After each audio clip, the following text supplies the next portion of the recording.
बिस्मिल्लाहिर्रहमानिर्रहीम, अस्सलाम वालेकुम, good morning and welcome to morning at home. मैं हूं आपकी मेज़बान जुगन कासिम और आज आपसे बल्कि आज अप्रिशिएट करना चाहूँगी उन लोगों को, उन ख़वातीन को खैराज तहसीन पेश करना चाहूँगी जो काम भी करती हैं और अपने घर को भी देखती हैं, जिनको हम वर्किंग मॉम्स भी कहते हैं।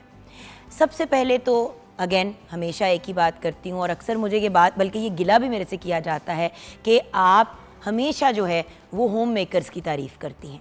देखिए व्यूअर्स, फर्स्ट एंड फॉरमोस्ट जो औरत पढ़ लिख के या ना भी पढ़ी लिखी हो लेकिन उसके पास अपॉर्चुनिटीज़ हों, मौके हों कि वो काम कर सकती है, लेकिन वो चूज़ करती है कि उसने घर पे रहना है, अपनी फैमिली को टाइम देना है, अपने बच्चों को रेज़ करना है, मैं उनको सलाम पेश करती हूँ। ये कोई आसान काम नहीं है और मैं ये बड़ी दफ़ा अपने इंटरव्यूज़ में भी कह चुकी हूँ कि ये मेरे बस का काम नहीं है, बिकॉज़ आप अपनी पूरी एनर्जी, अपना सब कुछ फोकस कर देते हैं बच्चों पे और आपको अपनी ज़ात के लिए इतनी सी भी ब्रेक का मौका नहीं मिलता।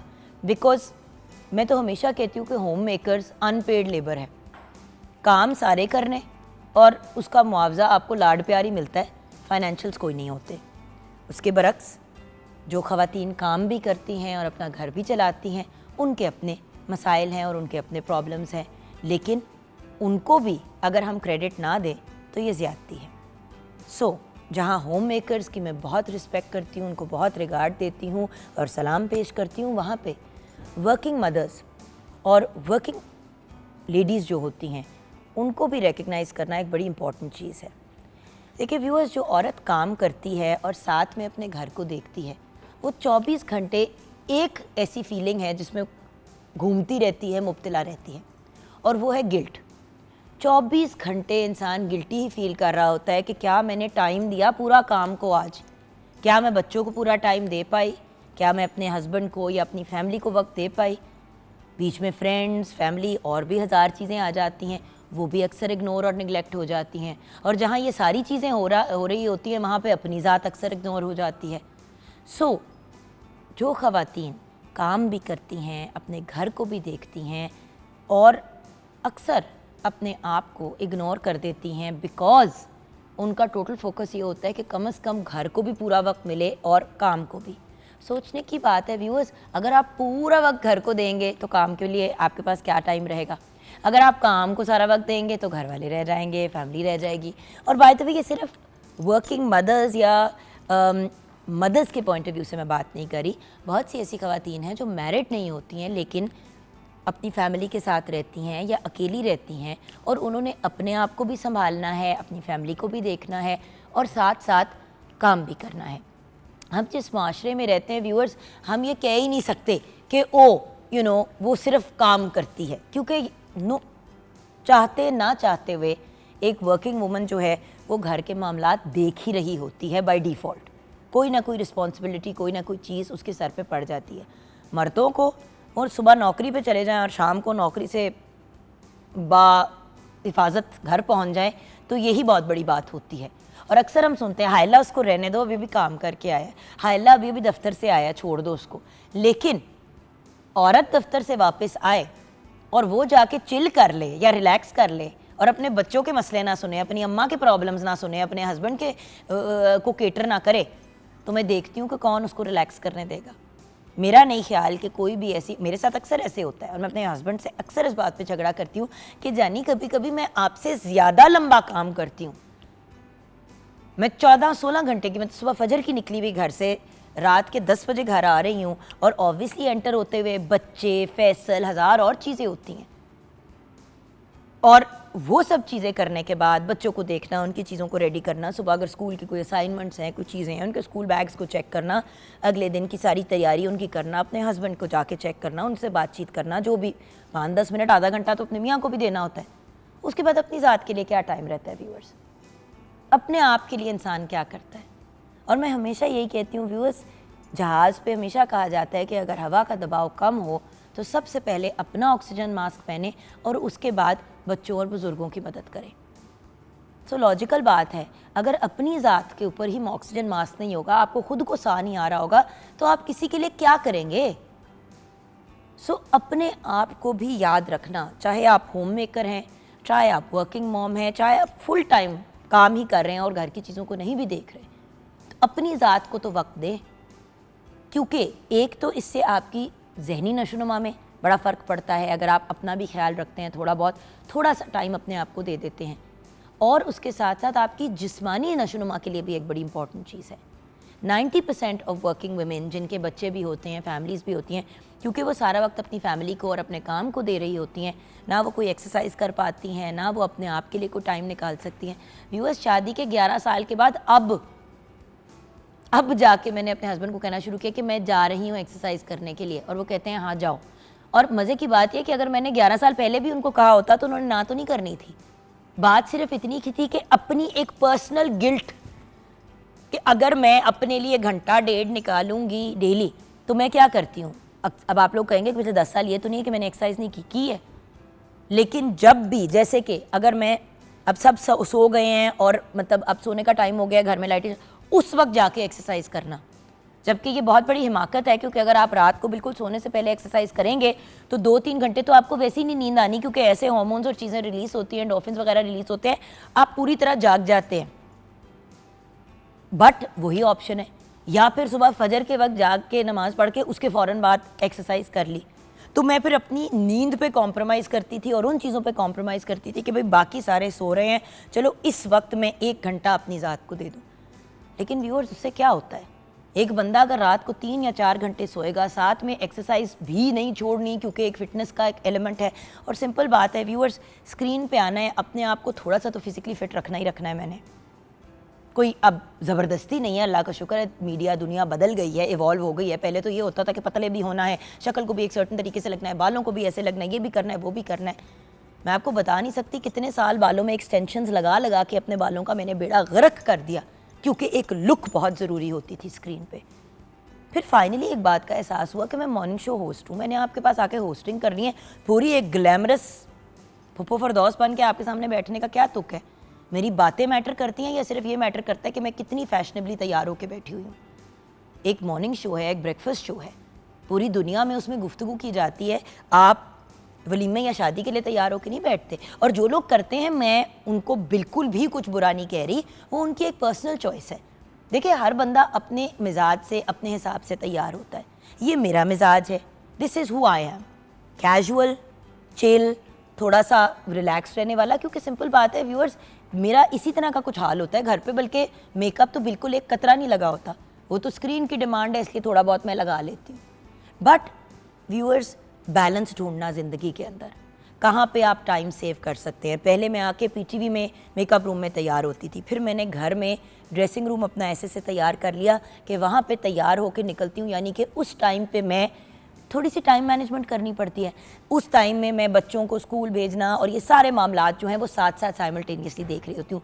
बच्चे स्कूल के लिए निकल जाते हैं तो उसके बाद मैं, और उसी के साथ मैं मॉर्निंग शो के लिए निकल जाती हूँ। सो टाइम को मैनेज करना, चीज़ों को एडजस्ट करना, ये सारी चीज़ें हम औरतें करती हैं जो काम भी करती हैं और घर भी देख रही होती हैं। सो आज उनको खराज तहसीन पेश करना चाहती हूँ। और आज मेरे साथ एक ऐसी प्यारी मेरी दोस्त है जो बच्चे भी देखती है, घर के भी मामलात देखती है, और साथ साथ she is a working woman as well. Chef Amna Ilyas हमारे साथ हैं। अस्सलाम वालेकुम। वालेकुम अस्सलाम। आज का टॉपिक, सबसे पहले मैंने ये देखा कि हमने आज हमारे साथ कौन सी शेफ़ होगी, क्योंकि ये चीज़ अप्लाई सबसे ज़्यादा आपको करती है और शेफ़ तैयबा को करती है। आप दोनों ही बड़ी फिनोमिनल पर्सनैलिटीज़ हैं, एंड ऑनेस्टली आमो, आप तो दुनियादारी भी बहुत अच्छे तरीके से संभालती हो, और तैयबा की भी यही आदत है।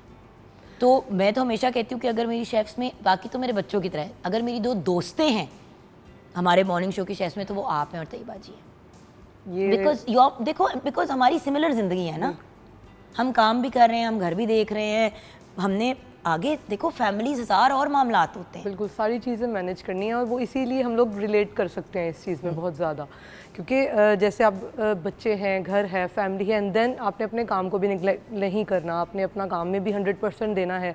तो उन सब चीज़ों को हम लोग बैलेंस तो कर लेते हैं टाइम मैनेजमेंट करके या जैसे भी, बट सबसे ज़्यादा जो आपने बोला, एक बड़ी फेमस टर्म है मॉम गिल्ट, वो हम लोग को एक बहुत ज़्यादा आ जाता है। द पॉइंट इज़, देखो, जिसका मैं आपको बहुत क्रेडिट दूंगी, आप दीन, दुनिया, फैमिली, सारी चीज़ें साथ लेके चल रहे हो। बिल्कुल, ये भी एक बड़ा इंपॉर्टेंट एलिमेंट है। बड़ी जगहों पे मैं रह जाती हूँ पीछे बहुत से ऐसे काम करने में जो करने वाले होते हैं, लेकिन आई हैव सीन कि आप बिल्कुल कॉम्प्रोमाइज नहीं करते हो। सिर्फ यही है कि आप बट कोशिश इसीलिए करें। हल्के पहले से ज्यादा हुए हैं और ऐसे- मुझे नजर भी आ रहे हैं वही यहाँ बात से। है कि कॉम्प्रोमाइज़ अपनी ज़ात पे हम कर लेते हैं, जो कि नहीं करना चाहिए एट द एंड। वो इन द लॉन्ग रन फिर हमें उसी का क्या कहना चाहिए, खमियाजा भी भुगतना पड़ता है, बीमार हो जाएं सारी चीज़ें। लेकिन सारी चीज़ों को बैलेंस करते करते और मैनेज करते करते कहीं ना कहीं फिर भी अपनी ज़ात नेगलेक्ट हो ही जाती है। बट ये है कि सारी चीज़ों को आप मैनेज करें। जैसे सबसे इंपॉर्टेंट चीज़ आपने बताई time management. Time management is the key to success to everything. आप सब फैमिली, घर, मैटर्स, इवेंट्स, हर चीज़ मैनेज कर सकते हैं। थोड़ा सा वही है कि आप अपनी रूटीन फॉलो कर लें, अर्ली उठ जाएं, सारी चीज़ों को मैनेज कर लें। बच्चों के उठने से पहले उनके स्कूल की, उनके लंच बॉक्स से सब कुछ मैनेज हुआ हो, एंड देन उनको ड्रॉप करते ही आप अपने काम के लिए निकल जाएं। अपनी चीज़ें अब आपको पता है आने से पहले हर चीज़। और मर्दों की कोई जिम्मेदारी नहीं है ना, वो उठ के चले मर्दों जाए, की यही बहुत जिम्मेदारी है। है कि सुबह उठें, उनको नाश्ता तैयार मिले, जी। ये एक हमारा एक दो overall- लेक्चर दे के वो निकल जाएं। जी, जी, जी, और फिर जब वो वापस आएं तो हम भी काम से थके हुए आए, चाय का नहीं, कप। बट वो हमारे यहाँ ना ओवरऑल शायद एक क्या कहना चाहिए, यानी सोसाइटी मैं का तो इशू ये बन कह गया रही हूँ है। कि थिंग्स हैव टू चेंज। बिल्कुल, ऑफ कोर्स। अगर एक औरत भी काम कर रही है और अगर एक मर्द भी काम कर रहा है तो फिर जिम्मेदारियां भी तो घर की बैलेंस बांटो होनी ना। चाहिए, दोनों की बराबर होनी चाहिए। और यहाँ पे आई एम सॉरी व्यूअर्स, ये चीज घर पे सिखाई जाती है, ये बीवी के आके सिखाने वाली चीज नहीं है, ये माओं को अपने बेटों को सिखाना चाहिए। मैं हमजा को कंटिन्यूअसली कहती हूँ कि बेटे, और सिंपल बात है, मेरे मियाँ ने कभी मुझे रोका नहीं, ये नहीं कहा। आपको पता है Faisal is very chilled out, उसको ये मसाइल नहीं है। मुझे खुद कहता है, क्योंकि पिछले साल भी मैंने कहना शुरू किया ना कि babe like I have no me time, तो कहता है रोका किसने है, और एहसास हुआ कि खुद ही रोक रही हूँ। बिल्कुल, you never make yourself a priority. लेकिन जानी व्हेन आई टेल फैसल कि मुझे वे मुझे प्लीज पानी पकड़ा दे, तो वो उठ के दिल ले आते हैं। इफ आई से कि जान प्लीज खाने का जाके कहेंगे, प्लीज कोई खाना लगा दे, तो वो जाके कह देते हैं। तो थोड़ा सा हम इस गिल्ट में से, मॉम गिल्ट से ज्यादा जरा वाइफ गिल्ट में से भी तो बाहर निकले ना भाई। अगर एक पार्टनरशिप है, अगर एक मर्द भी काम कर रहा है, औरत भी काम कर रही है, तो सारे खानदान की सालगिरह याद रखना और उनके तोहफे खरीदना औरत की क्यों जिम्मेदारी है? रख रखाव के सारे काम औरत की क्यों जिम्मेदारी है? सारी सारी रात बच्चा बीमार है तो औरत क्यों जागे भाई? 4 घंटे वो सो जाए, 4 घंटे आप सो जाएं। All I am saying is कि यहाँ पे जिंदगी अगर आसान करनी है तो खवातीन भी प्लीज मेहरबानी से अपने हस्बैंड से बदतमीजी से नहीं, गुस्ताखी से नहीं, like I said it's a partnership, so have a conversation, इसको डिस्कस करें। अगर आप भी 9 से 5 या 9 से 6 काम कर रहे हैं, वो भी बंदा 9 से 6 काम कर रहा है, तो चीज़ें स्प्लिट कर लें। कभी आज शाम को आप बच्चों के मामला देख लेना, कल मैं। बाहर के मुल्क में क्या होता है, एक दिन बात टाइम बाप देते हैं, एक दिन बात टाइम माँ देती है, एक दिन एक खाना पकाता है, दूसरे दिन दूसरा पकाता है। अगर कोई बीमार है, कोई इशू है, तो एक संभाल लेता है, फिर दूसरा संभाल लेता है। Guys, life is about balance, और जब तक हम जिंदगी में बैलेंस नहीं लाएंगे ना इन ताल्लुकात में भी, तो मामला ठीक नहीं हो सकते। वो ज़माने गए जहाँ बंदा कमा रहा है और औरत घर पे बैठी हुई है और वो चीज़ें मामलात देख रही है। और आजकल तो नवाब भी बेचारे टूटे हुए नवाब बन गए हैं, क्योंकि वो भी नहीं अफोर्ड करते। तो इस नोट पे ब्रेक की तरफ बढ़ेंगे, और क्या बन रहा है और आज हमारा मेन्यू क्या है, ये सारी चीज़ें ब्रेक के बाद हम जानेंगे। और आमना इलियास ऑन एयर आपको सारी चीज़ें तैयार करके दिखाएंगी। इतना ज़रूर रिमाइंड करूँगी कि हमारे किचन में पैन एशियन वीक चल रहा है, जहाँ पे चाइनीज़, जापानीज़, कोरियन, मतलब एक फ्यूजन कुकिंग चल रही है। जो सबसे पॉपुलर डिशेस पाकिस्तान में खाई जाती हैं, जो हम महंगी महंगी जाके ख़रीदते हैं, आज हम आपके साथ ब्रेक के बाद वो भी शेयर करेंगे और मज़ीद और ज़िंदगी की बात करेंगे। आपने अगर कॉल भी करना है तो आप कॉल कर सकते हैं, 042992000648 पे कॉल कर सकते हैं। मॉर्निंग एट होम हमारा फेसबुक का पेज है। छोटी सी ब्रेक के बाद वापस आएंगे, आप हमारे साथ रहिएगा।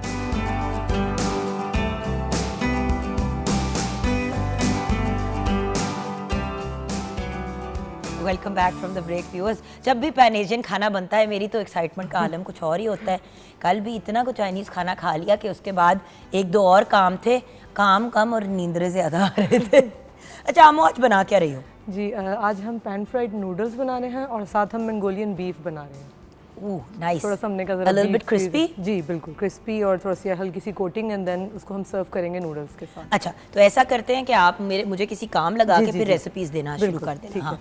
सो what do you want me switch to on, ये दोनों को हम ऑन कर लेंगे और बस सिर्फ हमने ये बीफ ले लिया है हमने। इसके अंदर सिर्फ मैंने जो मैरिनेशन करके रखी हुई थी, इसमें मैंने सोया सॉस डाली थी, थोड़ी सी चिली सॉस डाली थी, सॉल्ट और विनेगर, या फिर अगर आप लेमन जूस ऐड करना चाहें उससे ज़रा सी थोड़ी सी टेंडरनेस आ जाती है। इसमें दो चीज़ें हैं कि अगर आप चाहें तो इसको मैंने, क्योंकि हमारे पास थोड़ा सा टाइम का होता है इशू, तो इसको मैंने जस्ट बॉइलिंग वाटर में ऐड करके इसको मैंने निकाल लिया था। अदरवाइज़ अगर आप अंडर कट का लेंगे बीफ तो वो उसको आपको बॉयल वगैरह करने की ज़रूरत नहीं है, वो उसी वक्त ही देन एंड देयर रेडी हो जाएगा। अब इसके अंदर ये थोड़ा सा एग ऐड कर लेंगे और सिर्फ थोड़ा सा ही है सारा? नहीं, सारा ज़्यादा हो जाएगा। फिर हम ये इसको कोटिंग से एडजस्ट करनी है कॉर्नफ्लावर से, एक इसके ऊपर लेयरिंग आ जाए, बस वो एक क्रिस्प सा बन जाएगा जी। ठीक है, एंड देन इसमें फिर हमने अच्छा अब आप अपनी रेसिपीज की तरफ आ जाओ। इनको हमने डीप फ्राई करना है और बाकी चीज़ें तो हम ऑन ग्राउंड ही आपको दिखाएंगे। मैं आपको सबसे पहले नूडल्स के लिए बता देती हूँ रेसिपी। नूडल्स आपने बॉईल किए हुए मैंने ले लिए हैं, इनको आप एक पैकेट आप ले लें। एंड देन उसके लिए हम लोगों को जो इंग्रेडिएंट्स रिक्वायर होंगे वो मैं आपको बता देती हूँ। सुरख मिर्च ली है मैंने आधा चाय का चम्मच, काली मिर्च पाउडर है आधा चाय का चम्मच, सॉल्ट ले रहे हैं हाफ़ टी स्पून, नींबू का रस लिया है 1 खाने का चम्मच, तेल 1 चाय का चम्मच है, मक्खन ले लेंगे 20 ग्राम, लहसुन 1 खाने का चम्मच, मैदा आधा खाने का चम्मच लेंगे, यखनी लेंगे तकरीबन 1/4 कप है, हरा धनिया लेंगे। अब इसकी जो कोटिंग ये हमने इसको पहले ले लेना है इसकी मैरिनेशन के लिए। एंड देन पैन में ऑयल डालेंगे, उसमें थोड़ा सा बटर ऐड करेंगे, गार्लिक सौते करेंगे 2 खाने के चम्मच, यखनी उसमें जो है आधा कप हमने ऐड कर दी, काली मिर्च ऐड कर दी, सुरख मिर्च ऐड कर दी 1 चाय का चम्मच, पार्सले 1 चाय का चम्मच, सॉल्ट और ऑरिगेनो हम इस पर स्प्रिंकल कर देंगे, वही नूडल्स जो हमने बॉईल किए हुए थे दोनों को इसमें फ्राई करना है? इसी के अंदर करेंगे, उसमें हम लोग जो इसकी सॉस है वो रेडी कर लेंगे। ठीक है, एंड देन हरा धनिया, लहसन और ये हम लोग सिर्फ इसकी गार्निशिंग के लिए ले लेंगे। इसकी मैं आपको बाद में जो मेथड है वो ब्रीफ करती हूँ। मंगोलियन बीफ के इंग्रेडिएंट्स नोट कर लीजिएगा। बीफ लिया है हमने आधा किलो, कॉर्नफ्लावर ले लेंगे इसके लिए 3 से 4 खाने के चम्मच, तेल लेंगे आधा चाय का चम्मच, आधा कप हमने तेल लिया है, नमक आधा चाय का चम्मच है। और अब इसकी जो मैरिनेशन है उसके लिए मैं आपको इंग्रेडिएंट्स बता देती हूँ। जो अगला स्टेप है, सुरख मिर्च है 3 से 4 अदद, जो बटन चिली होती है ये वो है, तेल लेंगे 2 से 3 खाने के चम्मच, डार्क सोया सॉस ली है, अदरक लिया है 1 चाय का चम्मच। मेन इसका जो एक इंग्रेडिएंट होता है वो हॉइजन सॉस होती है, वो लेंगे हम 2 से 3 खाने के चम्मच। बेसिकली एक मीठा सॉस होता जी है। वो रेडीमेड भी मिल जाती है और आप खुद भी उसको रेडी कर सकते हैं। नमक लेंगे हस्बे ज़ायका, पानी 1/4 कप है, हरा प्याज है 2 खाने के चम्मच, कॉर्नफ्लावर है 1 खाने का चम्मच, काली मिर्च है और तिल इसके ऊपर गार्निशिंग के लिए। अब ये आपने देख लिया कि बीफ को इस तरीके से स्ट्रिप्स में कट किया हुआ था और उसके अंदर हमने एग ऐड कर दिया और सॉसेस ऐड कर दी एंड देन कॉर्नफ्लावर की कोटिंग करके उसको हमने जस्ट एक शैलो फ्राइंग सी कर लेनी है कि इस पर एक क्रिस्प सा कोटिंग हो जाएगी। साथ में मैं जो सॉस है वो रेडी करना शुरू कर देती हूँ ताकि ये आपके सामने ही हम इसको मंगोलियन बीफ की जो सॉस है वो रेडी कर लें। ये ऑयल मेरा ऑलमोस्ट थोड़ा सा हीट अप हुआ हुआ है। अच्छा, अब इसके अंदर मैंने गार्लिक और ये थोड़ा सा स्प्रिंग अनियन है और मैं इसमें थोड़ी सी ये बेल पेपर ऐड कर रही हूँ, ज़रा कलर अच्छा आ जाता है, अदरवाइज़ आप चाहें तो ना भी ऐड करें, आपकी चॉइस है। कलर के लिए हम लोग ज़रा इसमें ये ऐड कर रहे हैं। इसको हल्का सा हमने जो है वो शैलो फ्राइंग करनी है। एंड इसके अंदर मैं ये हॉइजन सॉस ले रही हूँ और ये थोड़ी सी हम इसके लिए ये देखिए हॉइजन सॉस ऐड करूँगी। एक चीज़ ज़रूरी है, जैसे कि आपने बीफ को मैरिनेट किया था, अक्सर बंदा ये खाने के लिए जाता है मंगोलियन बीफ वगैरह क्रिस्पी, क्योंकि कुछ लोग बहुत उसको सॉगी सा खाते हैं और कुछ लोग जो हैं उसको क्रिस्पी खाते हैं। एक्चुअली मंगोलियन बीफ की अगर बीफ क्रिस्पी हो तो वो ज़्यादा मज़े का होता है। और उसके लिए यही है कि जस्ट ये जैसे ही रेडी हो आप इसको सर्व कर दें। इसको अगर आप रख देंगे तो फिर उसके अंदर वो कभी भी आपको फ्लेवर नहीं आएगा, उस तरीके से सॉगी हो जाएगा वो। तो मैं इसमें ऐड कर दी है सॉस। बिल्कुल ये इजी सी सॉस होती है। इसमें आपको पता है कि ब्राउन शुगर ऐड होती है, सोया सॉस ऐड होती है, कॉर्नफ्लावर, थोड़ा सा पीनट बटर इसके अंदर ऐड होता है। तो अगर आप इसको खुद भी बनाना चाहें तो ये बिल्कुल कोई, क्योंकि इसमें बेसिकली जो पैन एशियन हो गया, थाई हो गया, इसमें बेसिकली सॉसेस का असल एक फ्लेवर होता है, सॉसेस से ये फ्लेवर निकल के आता है। जस्ट ये बीफ हमारा रेडी होता है एंड देन हम इसके अंदर बीफ ऐड कर देंगे, उसकी कोटिंग हो जाएगी और थोड़ी सी हम ये कॉर्नफ्लावर का हमने जो बैटर रेडी किया हुआ है इसको थोड़ी सी एक स्लरी सी सॉस बन जाएगी। बहुत ज़्यादा हमने ग्रेवी नहीं बनानी, बस ये हो गया ऑलमोस्ट। ये ऑलमोस्ट हो गया या डाल अभी वेट करूँ? बस आप ये 2 मिनट तक हम इसको उसमें डाल देंगे। फिर हम उसके अंदर ये कॉर्नफ्लावर जो अपना हमने बनाया हुआ था ये ऐड कर देंगे, तो वो एक उसके ऊपर पूरी कवरिंग हो जाएगी। अच्छा, अब मैंने 2 पोर्शंस में क्यों किया बीफ को, ये भी एक अंडरस्टैंड करने वाली बात है। बीफ जो है, जब आप कोई भी मीट को बहुत ज़्यादा उसमें डाल देते हैं और क्वांटिटी उसकी ज़्यादा होती है तो वो फिर सालन जैसा बन जाता है। सो यू हैव कोटिंग नहीं आती, जैसे अभी इतनी अच्छी कोटिंग उसके ऊपर स्टिक हुई हुई है। तो वो 2 हिस्सों में भी अगर आपको करना पड़ता है तो इट्स ओके। बिल्कुल। जो नूडल्स हैं उसका भी मैं आपको बता देती हूँ। नूडल्स के लिए हम लोगों को बिल्कुल सिंपल सा मेथड है, कोई इतना खास मुश्किल नहीं है। ये मैं सॉस को बंद कर दूं? इसको गुलबंद ये उसमें बस डाल। नूडल्स के लिए आपने बॉयल नूडल्स ले लिए, उसको आप तकरीबन अदानते रखेंगे, बहुत ज़्यादा उसको हम नहीं सॉफ्ट करेंगे क्योंकि हमने इसका कुक करने का मार्जिन भी रखना होता है।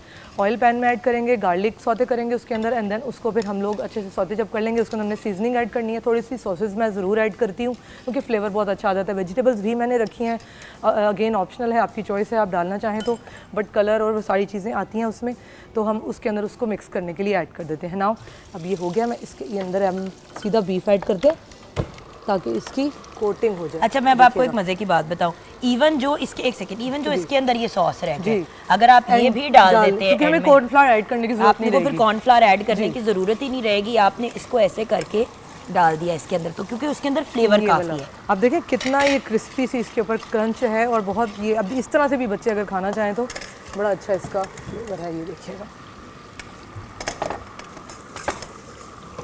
ये देखिए, और ये देखिए आपका मंगोलियन बीफ इसेंशियली तैयार रेडी हो गया। अच्छा, इसके अंदर थोड़ा सा हम स्प्रिंग अनियन थोड़ा सा ऐड करते हैं, और वही जैसे आपने सॉस ऐड की है तो तो जैसे वो सॉस ऐड कर ली है, कॉर्नफ्लावर उसके अंदर ऑलरेडी एडेड था, तो हमें बहुत ज़्यादा मज़ीद उसके अंदर ऐड करने की ज़रूरत नहीं है। ये देखिएगा रेडी होता है ये, तो उसी तरह उसी वक्त ये सर्व होता है। अभी हमने जो इसमें वेजीज ऐड की थी उससे देखिएगा फ्लेवर और कलर बड़ा अच्छा सा, एक लुक बहुत अच्छी सी आ रही है। ये देखें, ये बहुत रनी और वो ग्रेवी मंचूरियन टाइप की सॉस नहीं होती, इसकी सिर्फ एक हल्की सी कोटिंग होती है। आप चाहें इसको वाइट राइस के साथ सर्व करें, फ्राइड राइस के साथ करें, हम नूडल्स के साथ सर्व करेंगे आपके सामने। अच्छा, अब नूडल्स को हम बनाने की तरफ कब जाएंगे? ये मैं साइड पे कर देती हूँ, आप तब तक वो करिए। इसको हम हटा देते हैं इधर, इसको हमने यहाँ पे सेटल कर दिया 2 मिनट के लिए, जब तक हम दूसरी चीज़ की तरफ जा रहे हैं। ये अब मैंने पैन में ऑयल है थोड़ा सा, और इसके अंदर बस ये हमारे पास रेडी है। थोड़ी सी जस्ट मैंने वेजिटेबल्स को सौते करना है, वही मैंने आपको बताया कि ऑप्शनल है, आप चाहें तो ऐड करें, बट एक अच्छा सा टेक्सचर भी आ जाता है और लुक भी बहुत अच्छी लगती है। नहीं, वो तो आपको डेफिनेटली सब्जियां करनी चाहिए, व्हाई नॉट। आप अब मंगोलियन बीफ में भी ऐसा सच वेजिटेबल्स नहीं डाल रहे हैं, तो अगर आप इसमें भी नहीं डालेंगे तो रह क्या जाएगा आपके पास फिर? और फिर एक अच्छा सा पोर्शन हमारे पास। हाँ जी, ये देखिएगा, थोड़ी सी जस्ट ये सॉफ्ट होंगी, एंड देन हम इसके अंदर जो नूडल्स है वो ऐड कर देंगे, थोड़ा सा फ्लेवर ऐड कर देंगे, और ये बिल्कुल रेडी टू सर्व हो जाएंगे। देखिएगा, सॉल्ट ऐड करूँगी बिल्कुल थोड़ा सा, क्योंकि सोया सॉस ऐड की है, चिकन पाउडर ऐड कर देंगे जी। ये आप थोड़ा सा अब इसमें ऐड कर दें, कर दो जी। थोड़ा सी पेपरिका ऐड करी हूँ, ज़रा सा फ्लेवर इसमें अच्छा सा आ जाए। और सेसमी सीड्स हमने कब? ये हमने इसके अंदर जब सर्व करेंगे ना, ये हमने उसके ऊपर जो बीफ है उसके ऊपर हमने ऐड कर देना कोटिंग के साथ। और टोस्टेड सेसमी हो तो ज़्यादा मज़े का होता है, बिल्कुल ज़्यादा अच्छा फ्लेवर आता है। ये हमने ऑलरेडी टोस्टेड ही रखे हुए। अच्छा, ये ना इसमें कर देते हैं। नूडल्स को जब आप बॉईल करके निकालें तो थोड़ा सा इसमें ऑयल डाल दिया करें ताकि ये इस तरीके से आपस में बिल्कुल वो जुड़ ना जाएं, और जब आप इनको निकालें तो ये एक अच्छा सा इजीली आपका स्प्रेड हो जाए। एक दफ़ा इसको एक दफ़ा थोड़ा सा कुक होने दो, क्योंकि आपको पता है गाजर को फ्यू सेकंड्स थोड़ा सा टाइम लग जाएगा, थोड़ा सा सॉफ्ट हो जाएगा। क्विक रेसिपीज़ होती हैं ये सारी, अगर आप इनको प्रॉपर तरीके से वेजिटेबल्स कट हुई हुई हैं आपके पास, सॉसेज आपके पास सारी रेडी हैं, तो कोई भी इसमें टाइम नहीं लगता, बहुत ही क्विक ये ऑन टाइम रेडी हो जाती हैं। एंड देन सभी की फेवरेट होती हैं घर में, बच्चों की, बड़ों की। Is this ready? या इट्स रेडी टू गो। ये इसको मैं ये देखिएगा इसमें ऐड करेंगे, और इसके अंदर हम लोग ऊपर से थोड़ा सा सेसमी ऐड कर देंगे। और आपको पता है व्यूअर्स के पैन एशियन खाना कोई सस्ता नहीं होता। मतलब जब भी किसी ने कहीं फैंसी खाने पे जाना होता है या अपनी फैमिली के साथ कहीं वो जा रहे होते हैं, तो यही होता है कि ओ पैन एशियन खाने चले जाते हैं। बट बात तो सिर्फ इतनी है ना कि हर बार बंदा बाहर जाके इतने महंगे महंगे खाने अफोर्ड नहीं करता। अब अगर आप मुझे ये देती हैं पैन, तो मैं उसमें डाल के इसको दिखा देती हूँ। बात ये कि it is so easy to do these things, अगर आप ऑर्गेनाइज तरीके से अपने आप को लेके चलें तो। ठीक है, ये हमने कर, इसके ऊपर निकाल दूँ मैं ये? आप इसको साइड पे निकाल दें, साइड पे हम लोग नूडल्स सर्व कर देंगे इसके बिल्कुल।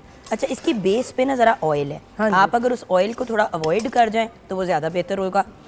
हमने जब हमने फ्राइंग किया तो हमने उसको थोड़ा सा सेट नहीं किया, हमने उसको देन एंड देयर ऐड कर दिया है, जस्ट इस वजह से। बट ये देखिए, क्योंकि वो ऑयल सेपरेट हो जाता है, you don't actually need to put it into the actual meat. ये बॉक्स अगर आप हटा देना मसाले वाला तो Sure. नज़र आ जाए। एक कमेंट मैं पान ते देना ऊपर से पहले ही तू तुसी चीज़ां पा दियो। अच्छा जी, तो बड़ी तुम्हें जल्दी है ना अपनी डिश दिखाने की। हाँ। कलर बहुत अच्छा लगता है इसका। कलर इसका अच्छा लगता है, बिल्कुल। और इसके अंदर obviously capsicum is one of the main things जो यहाँ पे मंगोलियन बीफ में डाली जाती है। बट आई हैव मैक्सिमम जितना इसमें से हम ऑयल रिमूव कर सकते थे वो हमने कर दिया। और ये आपकी एक पूरी की पूरी डिश जो है वो Mongolian beef in front of you तैयार हो गया। साथ में हमारे नूडल्स तैयार किए जा रहे हैं and literally with in few minutes इधर दिखाओ, कांटों से हम करेंगे। अच्छा, कांटे से अगर इसको करें ना तो वो उसके अंदर भी सारा कुछ घुस जाता है। अच्छा, इसके अंदर कोई मीट वीट नहीं है, इसके अंदर कोई गोश्त कोई नहीं है। मतलब वैसे आप अगर प्रॉन्स डालना चाहें या कोई भी मीट डालना चाहें ना आप डाल आप सकते कर सकते हैं, बट अभी हमने बीफ का पोर्शन ले लिया है, इसके साथ बीफ के साथ सर्व करें तो फिर हमने उसमें जो है वो अवॉइड कर लिया है, वेजिटेबल्स ऐड कर दिए हैं हैं। उसमें। बिल्कुल सही। अब ये देखें ना, ये हमने इसको एक दफ़ा अच्छे तरीके से ना with a fork and knife with दो कांटों के साथ जब आप करते हैं तो वो उसके अंदर मिक्स हो जाता है, अच्छे से टॉस हो जाता है।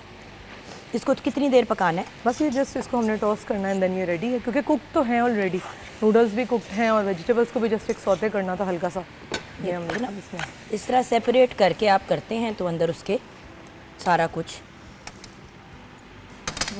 ये लीजिए। अब अगर हम इसी से जी निकालने की कोशिश करें तो आई डोंट थिंक कि कोई इशू होगा। ये वो दैट कांटे वाली जो ट्रिक है ना, वो मैंने एक दो रेस्टोरेंट में किसी को करते हुए देखी। जी जी जी, वो अच्छे से सारी अंदर मिक्सिंग हो जाती है। देखिए अब ये वेजिटेबल्स उसकी वजह से देखने में पहले इतनी टेम्पटिंग लग रही हैं कि बच्चे जो है ना इसको बिल्कुल मज़े से खा, बच्चे भी खा लेंगे मज़े से, बड़े भी खा लेंगे। अगर आप प्लेन नूडल्स ही सिर्फ बना रहे हैं तो वो प्लेन नूडल्स भी जो हैं आप इसमें चिकन ऐड कर दें, आप कुछ भी चिकन ऐड कर दें, जो भी ऐड करना चाहें तो आप ये देखिएगा। ले जी गुड टू गो। आपकी पैन फ्राइड नूडल्स और के सामने आपका मंगोलियन बीफ दोनों तैयार हो गया। कोई टिप देना चाहोगी व्यूअर्स को ब्रेक में जाने से पहले? जी, जो भी पैन एशियन कुजीन के अंदर जितनी भी रेसिपीज़ आ जाती हैं उसके लिए एक मेन आपको मैं एक टिप देना चाहती हूँ कि वेजिटेबल्स जो होती हैं, आपने देखा हमने उनको ज़्यादा कुक नहीं किया, उसमें मतलब वो भुनाई और ये नहीं करते, उसमें वेजिटेबल्स हमेशा क्रंच होना चाहिए, एक उसमें जो है ना वो खाते हुए क्रंच आना चाहिए, वेजिटेबल्स फ्रेश रहनी चाहिए, बहुत ज़्यादा नहीं आपने उनको करना, तो एक्चुअली उनका जो आपको बेनिफिट है वो भी मिलता है प्रॉपर। ऑसम। यहाँ पे हम ब्रेक की तरफ जाएंगे। ब्रेक के बाद जब वापस आएंगे तो कुछ छाइयों, डैंड्रफ, स्किन से रिलेटेड मसाइल डिस्कस करेंगे और फिर कुछ ब्रिलियंट यंग पर्सनालिटी से भी हमने मिलाना है अपने व्यूअर्स को। ये सब कुछ होगा छोटी सी ब्रेक के बाद। आप हमारे साथ रहिएगा।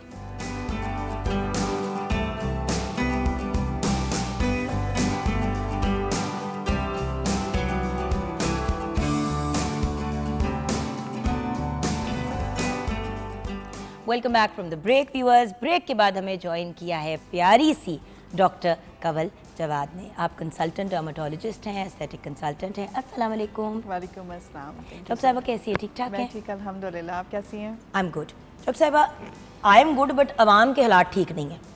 एग्जैक्टली। आवाम के सवाल आते हैं, हम उनको केटर करते हैं। बिल्कुल ऐसे ही है। जो 3 चीज़ों के बारे में बहुत ज़्यादा सवाल आजकल उठ रहा है, लोग तो कह रहे हैं बरसात का मौसम, लेकिन इनमें से एक तो चीज़ें ऐसी हैं जो सिर्फ बरसात से रिलेटेड नहीं है, वो पूरी ज़िंदगी और पूरे साल का मसला है। ऐसे ही है। एक्नी पे बहुत सवाल आ रहे हैं, दानों पे। Perfect. अच्छा, दूसरे सवाल आ रहे हैं छाइयों पे। बिल्कुल। वो ज़रा ओल्डर जनरेशन से आ रहे हैं, लेकिन एक खातून ने तो ये भी लिखा कि मेरी 16 साल की बेटी है और उसकी मुंह पे, यहाँ पे, चीक्स पे और गर्दन पे छाइयाँ पड़ गई हैं। ठीक। सो पहले लगता था छाइयाँ एक एज के बाद होती एक हैं, एज लेकिन के वो बाद। भी आ रही हैं। और एक और चीज़, डैंड्रफ। एग्जैक्टली। पहले होता था कोई इक्का दुक्का बंदा होता था तो उसको डैंड्रफ का प्रॉब्लम होता था, अब तो हर दूसरे बंदे को बड़ा सीरियस डैंड्रफ का प्रॉब्लम हो गया। ऐसे ही है, बिल्कुल सही। जख्म बन जाते हैं ऐसे ही स्कैल्प। है। सो इन तीनों चीज़ों को 1 बाय 1 एड्रेस करते हैं। Okay. सबसे पहले तो डॉक्टर साहिबा एक्नी, ठीक है। दाने। यंग बच्चियों को हमेशा होते थे, लड़कों को भी होते थे एक टीन एज में जब आप प्यूबर्टी हिट करते हैं और निकल रहे होते हैं, लेकिन आजकल तो इतने लोग हैं जिनकी एक्नी ट्रीटमेंट्स चल रही हैं और जिनके चेहरे पे एक्नी और फिर उसके बाद एक्नी के स्कार्स रह गए। स्कार्स रह जाते हैं। तो इसके बारे में ज़रा बताएं, आजकल एक्नी इतनी ज़्यादा क्यों हो रही है? देखिए, एक्नी कॉमन होने का अभी अगर हम बात करें ना कि nowadays why acne is more common, अगर हम पहले देखते थे तो पहले आपकी डाइट बहुत अच्छी होती थी। अभी कंपैरेटिवली जो प्रॉब्लम सबसे ज़्यादा हमारी जनरेशन में आ रहा है वो है डाइट इशू। और डाइट का प्रॉब्लम इसलिए भी ज़्यादा हो गया बिकॉज़ हमारा लाइफस्टाइल बहुत सेडेंट्री हो गया है। हम लोगों ने घर का खाना नहीं खाना, हेल्दी प्रॉपर फूड नहीं लेना, हमने बाहर के खाने पे फोकस और करना है, बात है कि ऑयली देखिए फूड खाना सेडेंट्री है। लाइफस्टाइल जो हम बार बार व्यूअर्स कहते हैं, सेडेंट्री का मतलब है कि हम उठते फिरते घूमते नहीं हैं। Exactly. गाड़ी अगर है या बाइक है तो बिल्कुल एन किसी दुकान पे भी जाना है तो उसके दरवाजे पे रुकना है Exactly. और उधर उतरना है। अगर जाना है किसी मॉल में तो हम सीढ़ियाँ नहीं चलते, हम हमेशा जो है वो Escalator लिफ्ट का या या lift एस्केलेटर का इस्तेमाल इंतखाब करते ऐसे ही हैं। है। सो सेडेंट्री से मुराद ये है कि ज़्यादा वक्त हम बैठे हुए Exactly. या रिलैक्स करते हुए। कंज्यूम नहीं होता। देखिए, हमारा फैट प्रोडक्शन हो रहा है या फिर हमारी कैलोरीज जो है वो प्रॉपर्ली बर्न नहीं हो रही। जब बर्न नहीं होंगी तो ऑब्वियसली हमारी बॉडी में सीबम प्रोडक्शन ज़्यादा होगी, ऑयल प्रोडक्शन ज़्यादा होगी, और जब वो आपकी ऑयल प्रोडक्शन जाके मिलती है बैक्टीरियाज के साथ, वो जाके आपके पोर्स को क्लॉग कर देती है, रोक देती है, बंद कर देती है। तो वो जो नॉर्मल नेचुरल, जैसे हर चीज़ को हवा पानी खाना चाहिए, उसी तरह हमारी स्किन को भी ज़रूरत होती है हवा की, सांस लेने की ज़रूरत होती है, खाने की ज़रूरत होती है। अगर आपने उन्हीं पोर्स को ऑयल के थ्रू, सीबम के थ्रू क्लॉग कर दिया है, रोक दिया है, तो डेफिनेटली वो फिर कहीं ना कहीं उसने अपना असर दिखाना है। So black heads, white heads या फिर पिंपल्स आपको जिस निकलते हैं, हमारी ज़बान में टर्म में उसे एक्नी वल्गैरिस कहा जाता है। आजकल पहले ये होता था कि जब आप प्यूबर्टी हिट करते थे तब आपको एक्नी ज़्यादा और घर वाले जो है ज़्यादा से ज़्यादा डॉक्टर से जाके कोई दवाई ले आते थे कि दाने बैठ जाया करें। सम टाइम बॉदर भी नहीं करते थे, वो with the passage of time वो ख़त्म हो जाती थी खुद ही। जैसे आपकी प्यूबर्टी ख़त्म हुई है, आपने थोड़ा आप यंगस्टर्स यानी कि अर्ली 20s में आ गए तो आपकी ख़त्म हो जाती थी एक्नी, लेकिन अब ऐसा नहीं होता। बिकॉज़ जब आपको एक्नी होती है वो हार्मोनल चेंजेस की वजह से, मोस्टली हमारे जहन में ये कॉन्सेप्ट है कि फ़ीमेल्स को ज़्यादा होती है, जबकि होता ये है कि जैसे ही लड़के अपनी प्यूबर्टी को हिट करते हैं, टीन एज में आते हैं, वैसे ही उनके अंदर एक्नी की प्रोडक्शन ज़्यादा बढ़ जाती है। और उसका जो सबब है, जो उसका कॉज है सबसे ज़्यादा, वो आपका लाइफस्टाइल है, आपकी डाइट मॉडिफिकेशन से। जेनेटिक्स में शामिल होती हैं ये चीज़ें, जीन्स में हैं, वो कहीं ना कहीं हिट करती हैं इसको, बट आपका लाइफस्टाइल अगर सेम है तो वो उसे ट्रिगर करवा देगा, वो उसे बढ़ा देगा। सो एक्नी को प्रॉपरली, अब जो एक्नी हो रही है उसे प्रॉपरली वक्त पे ट्रीट करना बहुत ज़रूरी है, क्योंकि अगर वो एक्नी ट्रीट नहीं होती है, आप मुसलसल उसे खारिज करते हैं, छीलते हैं, तो उसका रिजल्ट ये निकलता है कि वो स्कारिंग हो जाती है। और डॉक्टर साहब, सबसे मुझे अफसोस इस बात का होता है कि जब यंग बच्चियाँ मुंह पे बार बार जाके अपने पिंपल्स को, और लड़के स्पेशली बिल्कुल ख्याल नहीं करते, वो निशान व्यूअर सारी ज़िंदगी के लिए हो जाते हैं, फिर वो परमानेंट हो जाते हैं। आप जितनी भी ट्रीट, और अगर वो खड्डे पड़ जाते हैं तो वो फिर आपको वेरियस ट्रीटमेंट्स के थ्रू बेहतर कर सकते हैं। लेकिन जो अल्लाह ताला ने जिस खूबसूरती में हमारी स्किन को बनाया है और जिस तरह स्मूथ बनाया है, हम इंसान उसको एक हद से ज़्यादा नहीं कर सकते। हम वापस उसको नेचुरली वैसा ही 100% नहीं ला सकते। डेफिनेटली देखिए, ट्रीटमेंट से स्किन पुल करेंगे तो वो खिंचने से आपके बाकी सारा मुंह खिंचेगा, फिलर्स उसके अंदर डालेंगे तो मुंह भरा भरा भी लगेगा, मतलब फर्क तो पड़ेगा। बिल्कुल। और आप उस तरफ नहीं जा पाएंगे जिधर से आपने शुरू किया था। एग्जैक्टली 100% नहीं आ सकती आपकी नेचुरल स्किन। ट्रीटमेंट्स बेहतर कर सकते हैं लेकिन 100% क्योर नहीं कर सकते। अच्छा, होता ही है कि अक्सर लोग जो है ना अपने 13-14 साल की बेटी को या बेटे को डॉक्टर पे ले गए, डॉक्टर ने कहा कि इसको मल्टीविटामिन शुरू करा दें और बेटा मुंह धो लिया करें। एग्जैक्टली। तो एक ये मशवरा ज़रूर आपको डॉक्टर साहबा बेहतर बता सकती हैं कि देखिए, जिस चीज़ का डॉक्टर है उस चीज़ के लिए उसको उसके पास लेके जाएं। मैं इलेक्ट्रिशियन से प्लम्बिंग का काम नहीं कराऊंगी और ना ही मैं प्लम्बर से घर का खाना बनवाऊंगी। ऐसे ही है, हर बंदे का अपना एक रोल होता है। सब स्पेशलिटी का देखिए अब दौर है ना, अब लोगों में ये सेंस है, लोग हमसे, हमारे पास आने से पहले बहुत सारा खुद पढ़ के आते हैं, रिसर्च करके आते हैं। गूगल, यूट्यूब ने ये चीज़ें बड़ी ईजी कर दी हैं कि लोग पढ़ के आते हैं, तो ये बहुत अच्छी बात है। पढ़ के आना तो एक बात है ना जान, लेकिन अगर आप पढ़ के जाते हैं अपने बच्चों के, जो पीडियाट्रिशियन होते हैं, जो बच्चों के डॉक्टर होते हैं उनके पास, तो वो तो नहीं आपको स्किन ट्रीटमेंट्स बताने वाले ना। आप सब स्पेशलिटी की तरफ आएँ कि जो प्रॉपर उसका डॉक्टर है, आप उसी को कांटेक्ट करें तो बेहतर है। और व्यूअर्स, स्किन के मसाइल हों, नेल्स के मसाइल हों, पूरी आपकी बॉडी, फेस, नेक, पूरी स्किन पे अगर कोई मसला हो, जड़ों में, रूट्स में, ये बाल गिरे हों, इन सब चीज़ों के लिए आपको स्किन के डॉक्टर के पास जाना है, डर्मेटोलॉजिस्ट के पास जाना है, एस्थेटिक्स जिसका एरिया है उसके पास जाना है। बिल्कुल आप ऐसे ही है। इमरजेंसी में डॉक्टर के पास जाएंगे तो अव्वल तो उसको सीरियसली नहीं लेगा। मुझे याद है मैं एक दफ़ा हॉस्पिटल में थी, मेरा बहुत ज़्यादा मेरी खाला का ब्लड प्रेशर लो हुआ था और समझ नहीं आ रही थी और उनकी तबीयत ख़राब थी और भी इमरजेंसी में बड़े लोग आए। अच्छा, एक माँ अपनी बेटी को लेके आई, कहते जी मुझे बताएं ये रोती रहती है, इसके दानों का क्या करें। अब इमरजेंसी रूम में कोई आपको क्या बताएगा दानों का, वो तो मगरों वाला काम लाने वाले काम करेंगे ना, मल्टीविटामिन दे। उन्होंने मल्टीविटामिन और पता नहीं क्या लिख दिया। मैंने जाके कहा, मैं कहा डॉक्टर साहब ये आपने क्या उनको मशवरा दिया? कहते देखिए मैम, हम इस वक्त इमरजेंसी केसेस के साथ डील कर रहे हैं, कोई जिंदगी मौत के बीच में लोग के बीच में कहीं अड़े हुए हैं, हम उनको वापस जिंदगी की तरफ लेके आए या किसी की बच्ची के मुंह पे दाने निकले हुए हैं हम उनको देखें। और उन्हें कहीं ना कहीं आंसर तो करना पेशेंट को, कहीं और उन्होंने लिख दिया ना consult dermatologist, refer to consultant dermatologist और बात खत्म हो गई। ऐसे ही देखिए उनका काम यही था, वो यही कर सकते थे जो बेस्ट था, लेकिन उन्होंने कुछ ना कुछ मेडिसिन जरूर देनी थी, अदरवाइज पेशेंट भी नाराज होते हैं कि हमें कुछ भी लिख कर अच्छा, बाय द वे, बाहर के मुल्क में आपको जब दवाई प्रिस्क्राइब की जाती है तो 50 दफ़ा बंदा पूछता है कि जी ये ज़रूरी है, क्या ये लेनी ज़रूरी है। सप्लीमेंट भी अगर आप देते हैं कि जी मैग्नीशियम ले लें या आप जिंक का इस्तेमाल करें, तो वहाँ पे वेस्टर्न वर्ल्ड में गोरा लड़ता है, आर्ग्यू करता है कि भाई क्यों हम क्यों दवाई लें, क्यों मेडिसिन लें। यहाँ पे जब तक चाहे ताकत का टीका ना लगा, अच्छा ऊपर से प्योर सिलाइन का भी टीका लगा दे जिसमें कख भी नहीं है, अगले को सुकून आ जाता है।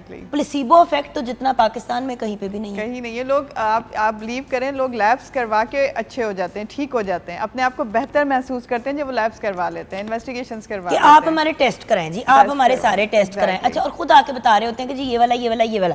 डॉक्टर कह रहे हैं जी अपना विटामिन डी चेक करा लें, आपके गिट्टे गोडों में शायद इसलिए दर्द हो रही है जी, ऐसे ही। अगला कहता है नहीं जी मेरे सारे टेस्ट 35-40 हज़ार के टेस्ट करा के बिल्कुल ऐसे रूह को तो सुकून आ गया, सुकून आ जाता है।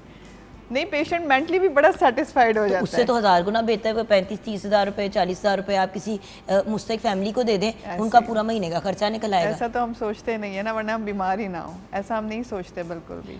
ठीक है, ये तो एक्ने की बात हो गई कि राइट पर्सन के पास जाना है और राइट टाइम पे ट्रीट करना है। अब वो ज़माना नहीं रहा कि खुद ही खत्म हो जाएगी। अब आते हैं मलाज़मा की तरफ, छाइयों की तरफ, हाइपर पिगमेंटेशन जो भी लोग उसको बुलाते हैं, बट बेसिकली तो जो वो निशान पड़ जाते हैं डार्क से चेहरे के ऊपर, झाइयाँ जिन्हें हम कहते हैं। देखिए, पिगमेंटेशन या हाइपर पिगमेंटेशन बेसिकली हमारी अपनी स्किन में अल्लाह पाक ने मेलानिन रखा है कलर के डिसीजन के लिए। अगर मेलानिन ज़्यादा होगा, जैसे गोरों में मेलानिन बहुत कम होता है, तो इसीलिए उनका जो स्किन टाइप है वो 1 और 2 होता है, वो गोरे होते हैं, उनका कलर वाइट की तरफ ज़्यादा होता है। लेकिन हम जो एशियन हैं, हमारी स्किन में मेलानिन की प्रोडक्शन ज़्यादा होती है, सो हमारा जो स्किन कलर है वो हमारी स्किन टाइप 3 और 4 की तरफ जाता है, जिसमें व्हीटिश कलर भी आ जाता है, जिसे हम सांवला कहते हैं, या फिर ब्लैक भी हो जाता है। जितना ज़्यादा मेलानिन होगा उतना ब्लैक होगा। आपके स्किन कलर से अगर मेलानिन की प्रोडक्शन ज़्यादा होना शुरू हो जाए और वो किसी स्पेसिफिक जगह पे होना शुरू हो जाए, ख़ास तौर पे फेस पर होती है, नेक पर होती है, और समटाइम आपकी बॉडी के डिफरेंट पार्ट्स पे भी होना शुरू होती है, तो this is called hyper pigmentation, जिसे हम झाइयाँ भी कहते हैं, जिसे हम मेलाज़मा भी कहते हैं। क्यों होती है ये? इसके बहुत सारे कॉजेज़ हैं। जो मेन फैक्टर होता है वो होता है जेनेटिक्स। अगर आपकी जीन्स में मेलानिन की प्रोडक्शन ज़्यादा है, मेलाज़मा है, तो आप में चांसेस हैं कि आपको मेलाज़मा हो सकता है आपकी आने वाली जनरेशन में। लेकिन जान, मेलाज़मा आप कह रही है मेलानिन तो सुलाता है रात को आपको बेहतर। अगर मेलानिन ज़्यादा, तो क्या कोई ऐसी चीज़, कोई ऐसा इंजेक्शन, कोई ऐसी दवाई नहीं है जो मेलानिन को कम कर दे? बिल्कुल ऐसी दवाइयाँ हैं जो कि मेलानिन की प्रोडक्शन को इनहिबिट करती हैं, उसे कम करवाती हैं। उसमें हमारे पास बहुत सारी ऐसी चीज़ें होती हैं जो लगाने वाली भी होती हैं और खाने वाली भी होती हैं। लगाने वाली मेडिकेशन से एक हद तक असर करती हैं, इसीलिए हमारी कोशिश होती है, जैसे आपने सुना होगा ट्रांज़ामिन का नाम बहुत मशहूर है, लोगों के जहन में ये कॉन्सेप्ट है कि ट्रांज़ामिन यूज़ किया जाता है ब्लीडिंग को स्टॉप करने के लिए, बट ये हमारे पास इस तरह की मल्टीपल मेडिकेशंस होती हैं जो हम यूज़ करते हैं खाने के लिए भी, और ऐसी होती हैं जो लगाने के लिए भी यूज़ की जाती हैं। सो ट्रीटमेंट पॉइंट ऑफ व्यू से अगर आप देखें तो आपको अपनी डाइट बेहतर करनी है, आपको खाने वाली मेडिकेशंस पर भी एम्फेसाइज करना पड़ता है और लगाने वाली पर भी एम्फेसाइज तो करना खाने पड़ता में है। आप कहती है ट्रांसमिन खाना चाहिए, जी, खाने वाली मेडिसिन ट्रांसमिन खाना पड़ता है, आपको खाने के लिए लेकिन यूज़ करनी अगर वो होती है। ब्लीडिंग को रोकता है तो क्या उससे आपकी मेंस्ट्रुअल साइकिल नहीं खराब होती? नहीं, बिल्कुल ख़राब नहीं होती, क्योंकि उसकी डोजेज़ हम मेंटेन करके देते हैं। हम आपको वो डोजेज़ नहीं देते जो कि ब्लीडिंग को स्टॉप करेगी या आपका मेंस्ट्रुअल साइकिल डिस्टर्ब करेगी। आपकी डेली रूटीन डिस्टर्ब नहीं होगी, ट्रांसमिन की डोजेज़ ऐसे सेट की और जाती क्या हैं। सारी जिंदगी लेना पड़ेगा? बिल्कुल सारी ज़िंदगी नहीं लेना, आपको एक ख़ास पीरियड के लिए दी जाती है, एक ख़ास वक्त के लिए दी जाती है, but according to your skin condition. हर मिलाजमा या हर झाइयाँ वाले पेशेंट को हम ट्रांसमिन नहीं देते। ये मैंने एक मेडिसिन का नाम लिया, इस तरह की मल्टीपल मेडिसिन हैं जो कि खाने और लगाने वाली होती हैं, आप यूज़ कर सकते हैं उन्हें। लेकिन व्यूअर्स, ये जो हम बातें करें, आपने लगाना और खाना कुछ भी खुद नहीं से है इनमें नहीं से। है। जैसे कि मैम ने कहा, डॉक्टर साहिबा ने कहा कि वो आपको प्रिस्क्राइब की जाएंगी और बिल्कुल। डोज मेंटेन की जाएगी। गलत चीज़ गलत तरीके से ले ली, बेड़ा गर्क हो जाएगा। हर मिलाजमा वाला बंदा इसे यूज़ नहीं कर सकता। ये आपकी स्किन टाइप और स्किन कंडीशन देख के आपका डॉक्टर डिसाइड करेगा कि आपको कब और कितने वक्त के लिए खाना है। अगर आप इसी तरह घर पर खुद से शुरू कर देंगे तो उसके साइड इफ़ेक्ट्स के कोई भी ज़िम्मेदार नहीं होंगे ना, बिकॉज़ हमने हर मिलाजमा को ये नहीं देना होता। कुछ कंडीशंस ऐसी हैं, कुछ सिवियरिटीज़ ऐसी हैं जिसमें हमें खाने लगाने वाली दोनों मेडिसिन देनी पड़ती हैं, और कुछ ऐसी भी कंडीशंस होती हैं जिन पर इन दोनों का भी असर नहीं होता, फिर हमें प्रोसीजर्स की तरफ आना पड़ता है। सो मिलाजमा के जो कॉजेज़ मैं आपको बता रही थी उसमें बट जेनेटिक। डॉक्टर साहिबा, लोग कहते हैं कि मिलाजमा और हाइपरपिगमेंटेशन, पिगमेंटेशन, छाइयाँ नहीं जाती, कुछ भी कर लो जाती नहीं है। देखिए, आप ये एक तरीके से अगर आप देखें तो ये एक फैक्ट है। कम्प्लीटली कभी भी आप मिलाजमा को रिजॉल्व नहीं कर सकते, लेकिन आप अपनी स्किन केयर रूटीन को, वो एक मरतबा अगर कम हो जाती है, बेहतर आपकी स्किन हो जाती है, तो आप उसे दोबारा आने से काफ़ी हद तक बचा सकते हैं। अपनी स्किन केयर रूटीन में अगर आप कुछ चीज़ें शामिल कर लेते हैं, मॉइस्चराइज़ करना डेली स्किन को, सनस्क्रीन का इस्तेमाल करना, अपने आप को कोशिश करना कि स्ट्रेस से बचाया जाए। कुछ हार्मोनल पिल्स ऐसी होती हैं जिनकी वजह से मिलाजमा इन्हांस होता है, ट्रिगर होता है। स्मोकिंग है, अल्कोहल यूज़ है, ये सब चीज़ें ट्रिगर करती हैं मिलाजमा को। तो अपनी स्किन केयर रूटीन प्लस अपना लाइफस्टाइल मॉडिफिकेशन, ये दोनों काफ़ी हद तक आपको सिक्योर कर सकती हैं कि मिलाजमा उतनी शिद्दत से दोबारा आए। शिद्दत से ना आए, यानी कि कम हो सकता है और उसको आगे बढ़ने से रोका जा सकता है। बिल्कुल। अब डॉक्टर साहब, डैंड्रफ की भी बात करनी बहुत ज़रूरी है। आजकल तो चीखे मार रहे हैं लोग, ऐसे कसम से। वैसे डॉक्टर साहब समझ नहीं आ रही, बाल मेरे इतने नॉर्मली फ्लफी से होते, मतलब इन द सेंस के बॉडी वाले होते, ये देखें बिल्कुल मर ऐसे। गए हैं। बहुत मुझे गुस्सा चढ़ रहा है अपने बालों पे, कुछ लिटरली ब्लो ड्राई करके आती हूँ और शो के एंड तक फुस। ऐसे ही है What's the problem? अभी तो देखिए मौसम है, अभी ये जो ह्यूमिडिटी है तो मौसम यार में, मौसम में हमने काम भी तो करना है, अच्छा भी तो लगना है। लेकिन ये कि उसके लिए फिर आप बार बार शावर नहीं ना ले सकते। पता है जान, जिसको मेकअप से नफरत है ना, उसके लिए एक बाल ही होते हैं जो अगर अच्छे लग लें तो बंदा सेटिस्फाइड रहता है। I don't like wearing makeup, so मैं जब बाहर भी कहीं जाती हूँ नॉर्मली अपनी नॉर्मल जो देखने वाली एंटियां हैं वो पहन लेती हूँ, अच्छा, और बाल अच्छे से ब्लो ड्राई हुए होते हैं और बंदा आराम से निकल जाता और है। आप खूबसूरत लगती हैं। नहीं, बिल्कुल भी नहीं लगती, छाइयाँ तो मुझे भी हैं, बट वो मुझे प्रेगनेंसी हमें में होती लगती हैं बट जान, पॉइंट सिर्फ इतना है कि I want my skin to breathe. Exactly. I will just put a sunblock on and थोड़ी सी लिप ग्लॉस लगा ली और ऐनक पहन के बाल लोड। अब अगर बाल भी ठीक नहीं लगते तो बंदा तो बिल्कुल ही लगता है कि पेड़े खा के घर से निकला। आपके बालों में अगर डैंड्रफ है ना, तो फिर आपके बाल इसी तरह से बार बार ऐसे हो जाएंगे। ये डैंड्रफ तो नहीं है मेरे, तो वैसे ही फुस हुए हैं। नहीं, लेकिन मौसम भी तो है ना। No dandruff. आपके बालों में अभी डैंड्रफ नहीं है, लेकिन ह्यूमिडिटी तो है ना, मौसम में ह्यूमिडिटी है, वो आपके बालों के पोर्स को बंद कर रही है ना। अगर डैंड्रफ नहीं है तो ह्यूमिडिटी आपके बालों के पोर्स को, आप ऑयलिंग करती हैं बालों में, मुझे बताएं। देखें, अब आपका पॉइंट सामने आहिस्ता आहिस्ता आएगा ना। ये हम हिस्ट्री से समझते हैं कि पेशेंट में कहाँ प्रॉब्लम है। पागल के पास सिर पे तेल लगाने का टाइम है डॉक्टर साहिबा, इस पागल के पास तो बिल्कुल भी नहीं है। लेकिन अभी तो मैं शुरू में ये बात करी थी कि जो औरतें काम भी करती हैं, अपनी एक्सरसाइज के लिए मुश्किल से अब टाइम निकालना शुरू किया है फिर से। अच्छा, रात में लगा सकती हैं आप सोते हुए, ऐसा कर सकती हैं, ऐसा पॉसिबल है? मियाँ को शिफ्ट कर दूं कहीं और, मियाँ साहब को खुदाफिज कह दूं? नहीं, मियाँ साहब को भी नहाने से 2 घंटे पहले भी आपके पास टाइम नहीं होगा। ये नहीं, 2 घंटे पहले नहीं, देखो नहाने से पहले बंदे ने तेल लगा, हाँ ये हो सकता है इमीडिएटली नहीं, लेकिन कम से कम आपके लिए हम इतनी छूट दे सकते हैं कि 1 घंटा पहले लगा सकती हैं आप। Yes ma'am. वीक में 2 मरतबा लगा सकती हैं आप। Yes ma'am. सो आप देखिएगा आपके बालों को बाकायदा फ़र्क पड़ेगा। ऑयलिंग कंपल्सरी है, लेकिन वो हॉट ऑयल आपने यूज़ करना है, नीम गरम जिसे हम कहते हैं ना, ल्यूक वार्म होता है, वो आपने ऑयल यूज़ करना है। आप मसाज करें, लिटरली आपके बालों के फ्रिज में भी कमी आएगी और आपके बाल ये जो एकदम से आप फील करती हैं कि ऑयली वाले हो जाते हैं। लेकिन कौन सा तेल मैम, पता है प्रॉब्लम क्या है डॉक्टर साहबा, हम बहुत से ऐसे तेल हैं जो आप एक दफ़ा लगा लें तो वो निकलते नहीं हैं, फिर आपको 3 दफ़ा बाल शैम्पू करने पड़ते हैं, तब तक आपके बाल पहले से ज़्यादा सूख ड्राई हो जाते हैं। नॉर्मल कैस्टर ऑयल यूज़ कर सकती हैं, नॉर्मल जो इजीली अवेलेबल है। कैस्टर ऑयल यूज़ कर सकती हैं आप, सरसों का तेल यूज़ कर सकती हैं, बहुत अच्छा होता है बालों के लिए। आप ये जो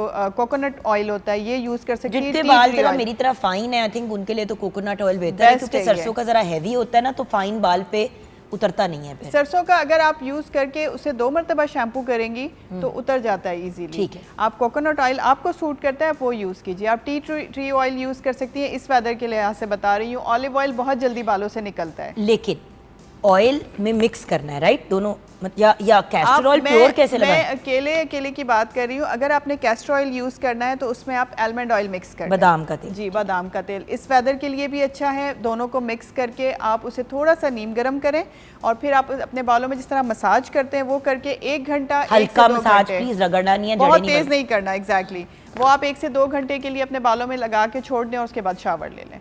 आपके बालों से काफ़ी हद तक फ्रिज भी ख़त्म हो जाएगा। और इस वेदर में जो हमारे बालों का हाल हो रहा है, लाइक हेयर फॉल बहुत ज़्यादा हो रहा है, बाल आपके फील होता है कि जैसे आपने शैम्पू ही नहीं किए थोड़ी देर के बाद ही, जान लगता है बाल आधे हो गए। और फिर मेरी एक तो ऐसी फ्रेंड्स हैं जो लिटरली बातें कर रही होती हैं, बिल्कुल ठीक कहेंगी, बातें कर रही होंगी और सर से चीजें गिर रही होंगी, ऐसे ही होता है, झड़ रही होंगी। एग्जैक्टली। और ऐसे ऐसे मोटे मोटे गोले जैसे सर के ऊपर स्पेशली इस एरिया में बन जाते हैं। प्रोसेसिंग देखें बालों की बहुत ज़्यादा है ना, हम डाई भी करते हैं, हम ब्लो ड्राई भी करते हैं, और भी जितनी भी केमिकल प्रोसेसिंग है वो बालों को ख़राब करती हैं। और नरिश हम करते नहीं हैं बालों को, डाइट भी हमारी अच्छी नहीं है। विटामिन डी की डेफिशिएंसी भी बालों का जो है इस मौसम में ख़ास तौर पे हेयर फॉल बहुत ज़्यादा करवा रही है। सो इन चीज़ों की तरफ अगेन मैं वही कहूँगी कि डाइट आपकी और आपका लाइफस्टाइल, ये हर चीज़ पे, एक्नी पे भी था, मेलाज़मा पे भी था और बालों के लिए भी है। कोई बात है ना, वो जो बार बार कहती हूँ अपनी खुराक को ठीक करें। अगर खुराक नहीं ठीक कर पाते तो कम से कम डॉक्टर से फिर ऐसी सप्लीमेंटेशन ले लें, क्योंकि कुछ ऐसी चीज़ें होती है जो बंदा नहीं कर पाता। मैं हमेशा एक बात कहती हूँ डॉक्टर के पास जब जाती हूँ कि जी आपने कहा कि ये चीज़ करनी है, अब मैं ही करके कह के निकल जाऊँ और मैं नहीं करूँगी तो फ़ायदा कोई नहीं। आपने कहा ऑयलिंग, मैंने कहा बॉस मेरे लिए पॉसिबल नहीं है। आपने कहा चल 1 घंटा पहले कर लेना नहाने से, ऑयल लगा। अब मैंने जहन में क्या सोचा, कभी हफ्ते में 2 दिन तो कोई ऐसे होते हैं ना जब मैं सुबह बहुत अर्ली उठी हुई होती हूँ, तो सर पे ऑयल लगा लिया, अपनी एक्सरसाइज वगैरह कर के उसके बाद जाके बंदे ने शावर लिया और तैयार होके फिर काम के लिए निकला है। तो 2 दिन हफ्ते के तो बंदा ऐसे कर सकता है ना। थोड़ा सा एक्स्ट्रा काम है, आपने पहले ऑयल लगा लिया, उसके बाद आपने अपनी बाकी सारी एक्टिविटीज कर ली। एग्जैक्टली। देखिए करना ऑब्वियसली आप ही को पड़ेगा, ये आपके लिए ही है, लेकिन पेशेंट का अपने डॉक्टर के साथ ऑनेस्ट होना और बताना कि क्या पॉसिबल है। अब अगर हम कहें कि जी आपने ये वाली क्रीम दिन में 3 दफ़ा लगानी है, ये वाली क्रीम दिन में 2 दफ़ा लगानी है और फिर ये करना है, मैं आपको कभी भी ये कमिटमेंट नहीं कर सकती। मैं आपको ये ज़रूर कमिट कर सकती हूँ कि काम पे जाने से पहले कुछ लगा लूँगी और रात को सोने से पहले लगा लूँगी। मिडल ऑफ द डे तो मेरी शूट्स चल रही होती हैं, मैं कैसे अपने मेकअप के ऊपर लगाऊं? वर्किंग लेडी किस तरह काम के बीच में कोई बदबू वाली क्रीम या कोई चीज सर पे लगाए? देखिए वो कंडीशन जब हमें बताते हैं ना, तो जैसे मैंने आपको सॉल्यूशन दे दिया, आप ना लगाएं पूरी रात, आप 2 घंटे ना लगाएं, आप 1 घंटे के लिए वीक में 2 दफ़ा, इसी तरह के सॉल्यूशंस हम उन्हें देते हैं। सो आप डॉक्टर को, आप वाली बात है कि ऑनेस्ट होना ज़रूरी है। आप बताएं कि आपके साथ क्या प्रॉब्लम है या आप कब कब चीज़ लगा सकते हैं, सो हम उसका सॉल्यूशन भी दे देते हैं कि आप कब कब उन चीज़ों को इस्तेमाल कर सकते हैं। क्योंकि व्यूअर्स देखिए, डॉक्टर से झूठ बोलना बेवकूफ़ी है। Exactly. डॉक्टर के साथ कमिटमेंट आप करें कि जी मैं ये करूंगी और फिर आप किसी भी चीज़ के साथ बॉदर ना करें, दैट्स वेरी सिली। अपने साथ जाती करने वाली बात है। अगर ठीक होना और प्रॉपर आपने इलाज लेना है तो आपको सच बताना होगा। और डॉक्टर साहब अवाम को क्या फ़र्क पड़ता है? बता बात ये कि आपकी ज़ात को क्या फ़र्क पड़ता है? Exactly. अगला लगाए या ना लगाए, नुकसान तो आप अपना ही कर रहे हैं। अपना ही कर रहे हैं, आपने पैसे भी दिए हैं, आपने मेडिकेशंस भी खरीदी हैं, बट अगर आप उसे यूज़ नहीं कर रहे तो यूज़लेस है सब। लेकिन डॉक्टर साहब एक बात पे मैं आपको ओपिनियन ज़रूर लेना चाहूँगी। ये तीनों चीज़ों पे हमने इस्टेब्लिश किया कि डॉक्टर से रुजू करनी है, बिल्कुल डॉक्टर से मशवरा करके अपनी खुराक को भी ठीक करना है, अपने लाइफस्टाइल को भी ठीक करना है, जो डॉक्टर ने दवाइयाँ खाने लगाने के लिए दी हैं वो भी बाकायदगी से लगानी है और फॉलो अप भी करना है और मुझसे डॉक्टर पे जाना है। ये तो इस्टेब्लिश हो गया इन तीनों केसेस में, चाहे आपको एक्नी का प्रॉब्लम है, आपको छाइयों का मसला है या डैंड्रफ का है। ऐसे ही। लेकिन आपने कहा आजकल तो लोगों को बड़ी नॉलेज मिल जाती है सोशल मीडिया पे, मैं इस पे आपकी राय चाहना चाहूंगी एज एन एक्सपर्ट। डॉक्टर साहब आप बड़ा पढ़ लिख के स्टेज पे पहुंची हैं, ये तो नहीं ना कि आपने 4 चीज़ें गूगल पे देखी, 2 चीज़ें आपने व्हाट्सएप पे किसी ने आपको मैसेज कर दी और आपने कहा मैं डॉक्टर हूँ। तो जब लोग आके आपको बताते हैं कि मुझे तो ये है और आपको ये देना चाहिए, तो आप इसके बारे में क्या कहना चाहेंगी, ये जो सोशल मीडिया ने बर्बादी फेरी हुई है? मैं आपको सच बताऊं, अभी कुछ दिन पहले ही मैंने अपने मुख्तलिफ प्लेटफॉर्म पर, सोशल मीडिया प्लेटफॉर्म पर एक पोस्ट लगाई थी ख़ास तौर पे कि जो भी पेशेंट मेरे पास आके मुझसे गूगल और यूट्यूब के कमेंट्स लेके और फिर मुझसे ट्रीटमेंट मांगेगा, उसकी फ़ीस डबल होगी।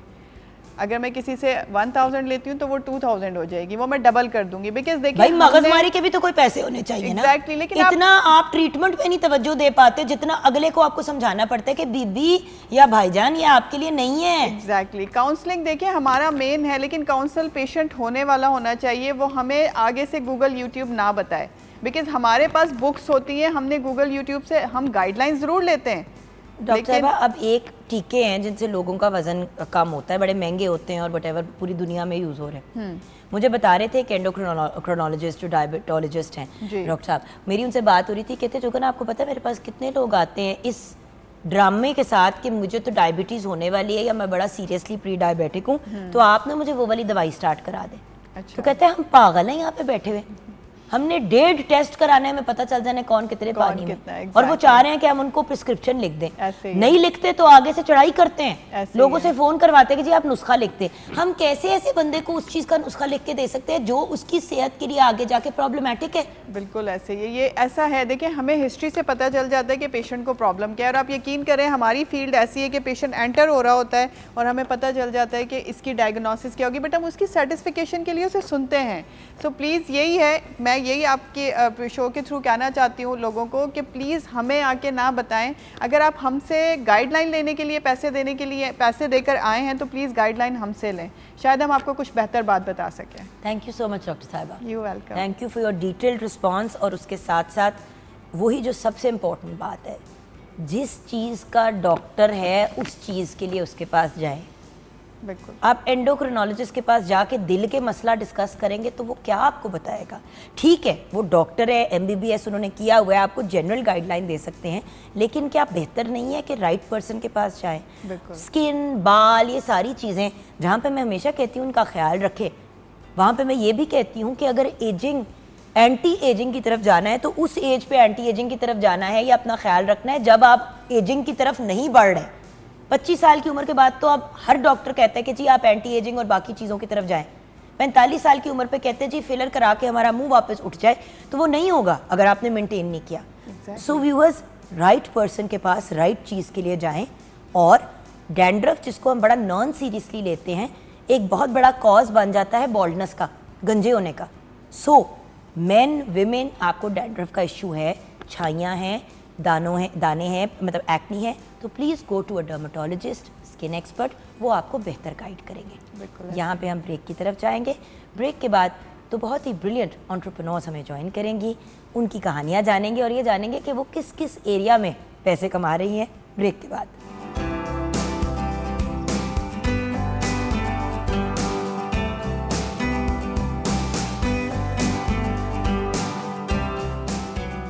Welcome back from the break viewers. अभी हम वर्किंग वुमेन की बात कर रहे थे, शो के आगाज़ में भी कंटिन्यूसली एक ही बात कह रहे हैं कि ख़वातीन के लिए काम करना और अपनी बाकी ज़िंदगी के मामलात को लेके चलना कोई आसान काम नहीं होता। दो बहुत ही ब्रिलियंट और अकम्पलिश्ड यंग लेडीज़ आज हमारे साथ हैं, दोनों एंटरप्रेन्योर्स हैं। सबसे पहले मिलते हैं अम्मारा अब्बास से। आप एंटरप्रेन्योर हैं और डिफरेंट बिजनेसेस रन कर रही हैं और एक HR प्रोफेशनल भी हैं। सस्टेनेबल बैग्स और ज्वेलरी की इनकी बिज़नेस है। टू माय राइट ये जो आप बैग्स देख रहे हैं, ये जो ज्वेलरी देख रहे हैं, ये सारा कुछ जो है ये इनके ज़ुमरे में आता है। अस्सलाम वालेकुम अमारा। वालेकुम सलाम, कैसे हैं जुगन आप? मैं बिल्कुल ठीक हूँ, आप ठीक ठाक हैं? जी अल्लाह का शुक्र, ठीक ठाक। अच्छा, उधर लेफ्ट पे ना सना बड़ी फुर्तियाँ दिखा रही हैं, तो सना से भी मुलाकात कर लेते हैं। सना उस्मान हमारे साथ हैं, वो भी, आप भी एंटरप्रेन्योर हैं, स्किल्ड आर्टिजन हैं माशाल्लाह से, एक्सपर्टीज़ रखती हैं डिफरेंट एरियाज़ में, जैसे कि वैक्स वर्क हो गया, पेंटिंग हो गई, सेंटेड कैंडल्स हो गए, परफ्यूम्स हो गए, बॉडी मिस्ट्स हो गए, बहुत सी डिफरेंट चीज़ें। अस्सलाम वालेकुम। अस्सलाम वालेकुम। कैसी हैं आप? बिल्कुल ठीक, आप सुनाएं। अच्छा सना, मुझे पता है कि आज आप हमें ऑन एयर साथ साथ एक एंटीक मिरर बनाएंगी, राइट? तो अगर आप एक दफ़ा दिखा दें कि आप किस चीज़ से शुरू कर रही हैं, आपकी बेसिकली बेस क्या है? तो ये ग्लास है, सिंपल ग्लास है। इसको हमने मुख्तलिफ टेक्निक्स यूज़ करके, लाइक पेपर, स्टेंसिल, स्प्रे के साथ, फिर हमने इसको इस फॉर्म में लेकर आना। वाओ, इस फॉर्म में लिखा तो है। वो प्लेन शीशा, उस प्लेन को हमने ये दिखाएं, ये देखो ना, ये प्लेन शीशा जो है ये बन जाएगा जी। ये पहले यही था। जी, कोई इच्छाधारी नाग है जो अपना रूप बदलता जाता है ये। असल में दिस इज़ अ आर्ट। आपको अपनी चीज़ों को आप पेंट, जो आपका शौक है, आपका पेंट, आपकी किस स्किल को आप किस फॉर्म में यूज़ करते हो। और ये आर्ट इतना मज़े का है कि जिसको आता है ना, या जिसको शौक है, या उसको जिसको किसी लत भी लग गई वो फिर छोड़ नहीं सकता। और उसको हर फॉर्म में यूज़ करता है। अच्छा, सो आप अपना काम स्टार्ट कर दे, क्या क्या किया उस पर मैं आऊँगी। ज़रा सा मैं अभी हमारा से बात कर लूँ, फिर आपके पास आके पूरा समझूंगी कि आपने किया क्या। बट आप ये एक पेपर टॉवल जो है उसके ऊपर अब सेट करने लगी। हाँ, जस्ट ये सिर्फ एक बेस देने के लिए कि हमने ड्राइंग नहीं की। ये उन लोगों के लिए जिनको पेंटिंग का तो शौक़ है लेकिन वो लोग पेंटिंग कर नहीं सकते, जिनको ड्राइंग बिल्कुल नहीं आती। ये उनके लिए है कि बेस देने के बाद आप उसको टेक्सचर और मुख्तलिफ टेक्निक्स के साथ कैसे कवर कर सकते हैं और आपका शौक़ भी पूरा हो जाएगा और आपका आर्ट पीस भी तैयार हो जाएगा। ऑसम, तो आप शुरू करें, हम आपकी तरफ बढ़ेंगे। हमारा मुझे ये बताइए कि HR प्रोफेशनल तो आप हैं, ये क्या एकदम से साथ में काम शुरू कर? एक्चुअली ये है कि मैं लास्ट 18 ईयर से HR प्रोफेशनल हूँ और रिटेल बिजनेसेस के साथ हूँ, और फैशन इंडस्ट्री जो थी वो मेरी बेस है जो यहाँ तक मुझे लेकर आई। दूसरा ये था कि मेरे डिफरेंट विजिट्स होते थे all over the Pakistan regarding the business point of view, and there I take different researches in different cities, कस्बे, उसमें जाके एथनिक ग्रुप्स में जाके मैंने मुख्तलिफ रिसर्चेज साथ साथ कर रही थी इन कल्चरल बेस्ड प्रोडक्ट्स के ऊपर। देन मुझे ये रियलाइज़ हुआ कि ये इनका जो एक एंगल है वो एक स्पेसिफिक एरिया के अंदर ही फिक्स है, क्योंकि ये सस्टेनेबल के ऊपर बहुत कम लोग इस टाइम, क्योंकि मेटल और इस चीज़ों के ऊपर। सस्टेनेबल फैशन है क्या? सस्टेनेबल फैशन ये है कि वो लॉन्ग टर्म आपका चलता रहेगा। वंस यू बाय द, जैसे मेरी ये प्रोडक्ट्स फैब्रिक की ज्वेलरी है, और ये आप अगर गंदी हो जाती है या ख़राब हो जाती है तो आप इसको वॉश करें और इसको दोबारा पहन लें। जो मैंने कपड़े पहने हुए हैं उसी के ऊपर, अगर डू यू माइंड अगर मैं जी पहन ले। अब जैसे कि ये बहुत ही खूबसूरत सा एक नेकलेस है, इसके ऊपर आप ये पहन लेते हैं जो मैंने अभी आउटफिट पहना हुआ है, तो आपकी पूरी लुक इन्हांस हो जाती है।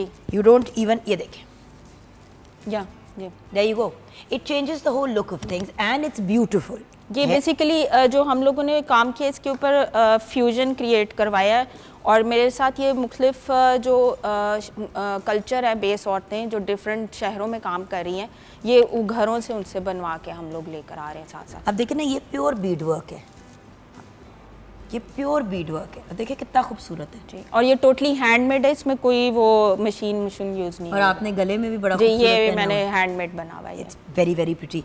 तो बात ये ना कि चीज़ तो वो हो ना जो इंसान कंटिन्यूसली यूज़ कर सके। आजकल तो ये वाली सबसे बड़ी प्रॉब्लम है। एक्चुअली हमारे माँ बाप के ज़माने का फैशन सस्टेनेबल होता था। जी, क्योंकि वो पास ऑन होता था, जनरेशनल होता था। जी। अब तो डिस्पोजेबल कपड़े और जूतों का टाइम आ गया। हाँ जी, लेकिन ये इसमें बेसिकली जो मेरा पॉइंट ये है कि जो आप मेरी जो प्रोडक्ट है वो लॉन्ग टर्म को फोकस करती है। अच्छा, अब इनके बारे में मुझे बताओ। ये डिफरेंट जो बैग्स हैं ना, ये डिफरेंट कल्चरल है, कल्चर को प्रेजेंट कर रहे हैं। ये जैसे ये आपके जो है साउथ साइड को प्रेजेंट कर रहा है, और ये टोट बैग लाइक ये आप कभी भी पहन के कहीं भी जा सकते हैं। अभी देखिए ना, I mean it's really pretty, it's really pretty, and मतलब ये किसी भी बाहर के इम्पोर्टेड महंगे बैग से किसी कम क्वालिटी का नहीं है। आपने इसको मतलब इसके अंदर स्पेस भी है, बड़े अच्छे तरीके से बना हुआ है, और इसका जो फैब्रिक है इसका एक एक कलर जो है ना वो वीव हुआ हुआ है खाड़ी पे। वाओ, ये पहले कलर्स वीव होते हैं और फिर ये जो है वो स्टिच होते हैं। आप इधर आ जाओ मेरे पास ताकि हमारे व्यूअर्स भी देख सके कि आप क्या बात। ये एक एक जो कलर है ये सारा वीव होता है और फिर ये बाद में स्टिच होता है। अमेजिंग। यानी ये कपड़ा जो बना हुआ है ये कपड़ा भी पहले बनता है। ये कलर्स कॉम्बिनेशन। रली क्या होता है? रली ये जो जैसे ये डिफरेंट पैचेस वर्क होते हैं इसमें। ये बेसिकली बहावलपुर का आर्ट है। How pretty. You can use both sides, there is this side और you can go to this side and again आपने ये देखिए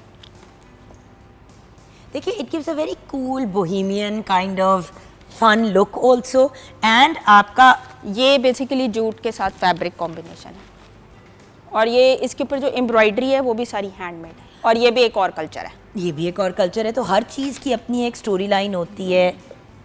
छोटे से आपके पास पाउचेस भी आ गए, और ये भी इसी तरह। अब ये देखें ना जिसको ये वाला पोटली बैग। सो यू मेड पोटली bags also. and you see it just gives a very fun kind of pompy, you know, like it's a fun thing. और ये ईस्टर्न वेस्टर्न दोनों के साथ वर्क करता है. हम लोगों ने बेसिकली मेन पर्पज इस पे फ्यूजन का रखा है ताकि उनका कल्चर उठा के हम उनको ये वेस्टर्न में थोड़ा सा आउटलुक दे के तो वो थोड़ा सा इसका ये देखिए ना, how beautiful and how beautifully made. और फिनिशिंग, असल में एक ज़माने में जब इस किस्म के बैग्स अवेलेबल भी हुए थे ना हमारा, तो सबसे बड़ा प्रॉब्लम ये था उनकी फिनिशिंग इतनी बुरी होती थी. ये हमारा बैकपैक. अच्छा, I love this backpack by the way. और इसका भी जो आई लव दिस बैकपैक. अब हम लोग जब बाहर जाते हैं व्यूअर्स, जब हम बाहर जाते हैं तो अक्सर होता है कि हमने बाजू पे कोई ऐसी चीज़ चाहिए होती है जो सस्टेनेबल हो. तो आई मीन एक प्रॉपर बैकपैक है. एयरपोर्ट पे आप ये कैरी करते हुए क्या ज़्यादा मज़े के नहीं लगेंगे? आप कहीं हाइकिंग शाइकिंग जा रहे हैं, हैवी भी नहीं है, लाइट है. I mean I don't know, for me this is, you know, this kind of a thing is very cool. और हम अगर अपने बच्चों के लिए भी स्कूल्स, मतलब जब टीनेजर्स हो जाते हैं बच्चे, तो उनको अगर इस किस्म का बैकपैक लेके दे तो हर बच्चे को ये होता है कि I want to look unique. या इसके ऊपर जो ये वाले भी जो कलर हैं ये भी बाकायदा वीव हुए हैं, बाकायदा वीव हुए हैं, और फिर उसको डेनिम के साथ कॉम्बिनेशन किया हुआ है. ऑसम. और ये भी इसी में भी सेम, ये भी एक डिफरेंट, ये सारा एक ही कस्बा है जिसमें आप कलर्स बताते हैं, वो उस धागे से फिर ये आपका ये वाला कलर्स कॉम्बिनेशन से कपड़ा बनाते हैं, और फिर ये बाद में जो है ना, और ये 25 रुपए के सिक्के, ये पैसे का सिक्का, ये पुराना पाकिस्तान के पुराने पाकिस्तान के. तो यू नो, एक ट्रेडिशनल चीज़ भी आ गई, कुछ एंटीक चीज़ भी आ गई.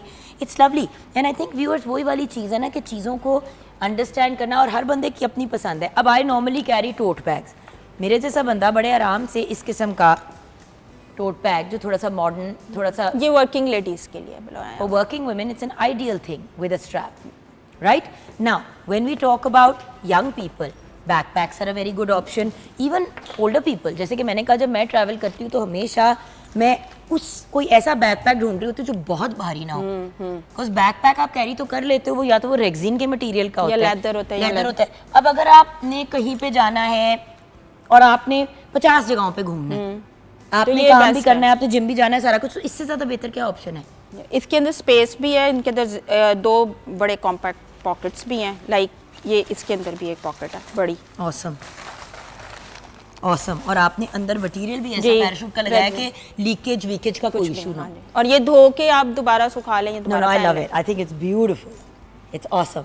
एंड वही चीज़ है ना कि चीज़ वो हो जो यूजेबल हो और आपको लॉन्ग टर्म लगे कि कोई सस्टेनेबिलिटी की जो हम बात करें. अभी ये कुछ जो कस्टमर्स की हमारी डिमांड होती है लेदर के साथ, कुछ अभी हमारे बन रहे हैं बैग जो कि हमने लेदर के कॉम्बिनेशन के साथ या आर्ट को कंबाइन किया. लेदर के साथ तो बड़ा मजे का कॉम्बिनेशन है, पर ऑब्वियसली प्राइसेस पे चेंज हो जाती हैं और व्हाटएवर. ये जितनी प्राइसेस हैं ये टेक्निक बेस पे डिपेंड कर रही है. और ये बताइए कि क्या आप कस्टमाइज्ड काम करती हैं? कस्टमाइज भी ज्वेलरी बनती है हमारे ये जैसे ये इयररिंग्स हैं, ये एक कस्टमर थी, उन्होंने डिज़ाइन भेजा था और ये हमने उनको डेवलप कर दिया.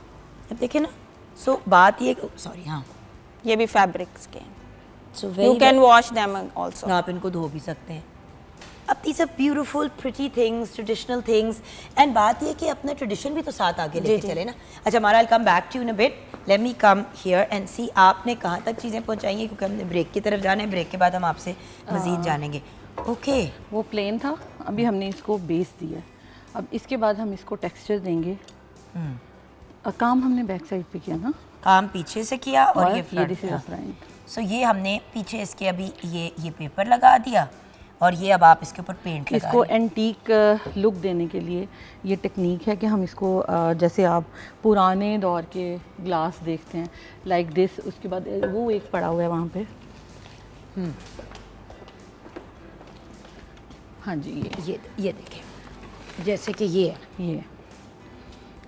ये भी पेपर के साथ पेंट स्टेंसिल स्प्रे करने के बाद इसको लुकिंग मिरर में कन्वर्ट किया हुआ है. सो मज़ीद आपकी चीज़ें भी हम देखेंगे और वहाँ पे अपना काम भी इन बिटवीन कंप्लीट करेंगे. अब मैं आपको एक स्टेज पे इसलिए दिखाना चाह रही थी कि भाई अब इतना हो गया, ब्रेक में मज़ीद और करेंगे, ब्रेक के बाद वापस आएंगे.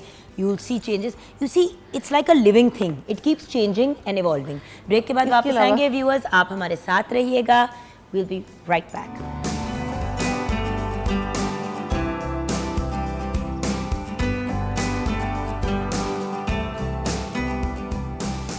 भाई व्यूअर्स, मैं तो आज बहुत ही इंपॉर्टेंट फील कर रही हूँ. 3 ब्रिलियंट अकम्पलिश्ड ख़वातीन सेट पे हैं. Amnia Ilyas in her own right, a mom, a working woman and a chef माशाल्लाह से, और अपनी बिज़नेस भी चला रही हैं, home business. Then we've got the brilliant Sana with us also, वो भी अपने कामों में शदीद मसरूफ़ हैं इस वक्त. And like I said that we have Sana Osman, then we have Amara Abbas with us. अभी Amara की हमने चीज़ें देखी. सना ज़रा कुछ और अगर अपनी चीज़ें आप हमें दिखाएं, और बल्कि किचन में बता दें आमना क्या सिचुएशन है, फिर हम ज़रा यहाँ जी हमारा जो पैन फ्राइड नूडल्स हैं और मंगोलियन बीफ बिल्कुल रेडी टू सर्व है. Awesome, thank you so much Amna. अब मुझे ये बताइए सना, यहाँ पे हमारे पास क्या क्या है? See these lovely trays. अब देखिए ना कितनी खूबसूरत ट्रे है ये व्यूअर्स. आई मीन इस पे अगर आपके पास गेस्ट्स आएँ या अगर आपने अपने किसी टेबल पे भी रखी हुई हो, राइट, जस्ट जिसके ऊपर आपने 2 कैंडल्स रखी हुई, या by itself it's a beautiful decoration piece. Plus अगर आपके घर गेस्ट्स आते हैं, चाय पानी मतलब सर्व करने के लिए एक बड़ी खूबसूरत चीज़ है. बड़ी ट्रेज भी आपने बनाई है और डिफरेंट तरीक़ों से बनाई है. डिफरेंट टाइप्स हैं. ये चॉक पेंट में है और विद रेजिन के साथ है. ये एनामल पेंट्स हैं, उनको मुख्तलिफ टेक्निक्स के साथ यूज़ किया गया है. आजकल ये वैसे भी बहुत इन है. फिर उसके अलावा ये हमने जैसे हम बेड पे बैठते हैं 1 कप के लिए लैपटॉप टेबल के तौर पे बेड पे रख सकते हैं, या 1 कॉफ़ी कप, या हम सोफ़े की साइड पे इसको एज अ साइड टेबल रख सकते हैं. मिरर्स भी हैं. फिर आप साथ साथ कैंडल्स भी बनाती हैं. अब ये देखें ना व्यूअर्स, मुझे कैंडल्स का सबसे बड़ा गिला ये होता है कि इतने बड़े बड़े उनके ऊपर लेबल लगे हुए होते हैं कि बंदा एंजॉय ही नहीं करता. अब ये अगर मतलब क्योंकि बात ये है ना कि आपने अगर डेकोरेशन पीस के तौर पे कैंडल ली है और वो कैंडल जो है इस पर इतना बड़ा लोगो या लेबल लगा हुआ है, तो बंदा थोड़ा इरिटेट हो जाता है कि यार लोगो ही लोगो आ रहा है. अब ये आपने एक बड़ा ही खूबसूरत ऑप्शन दिया है, बड़े खूबसूरत मार्बल के बेस के अंदर आपने, और बहुत ही मज़े की स्मेल. या ये सोया वैक्स में है. सोया वैक्स में है. और अब ये देखें ना, ये इतने बेहतरीन, अब ये लैवेंडर की स्मेल है. अब ये भी तो एक बहुत अच्छी चीज़. अच्छा, उसके साथ बॉडी मिस्ट्स भी हैं. ये कॉफ़ी है. Very nice, lovely lovely.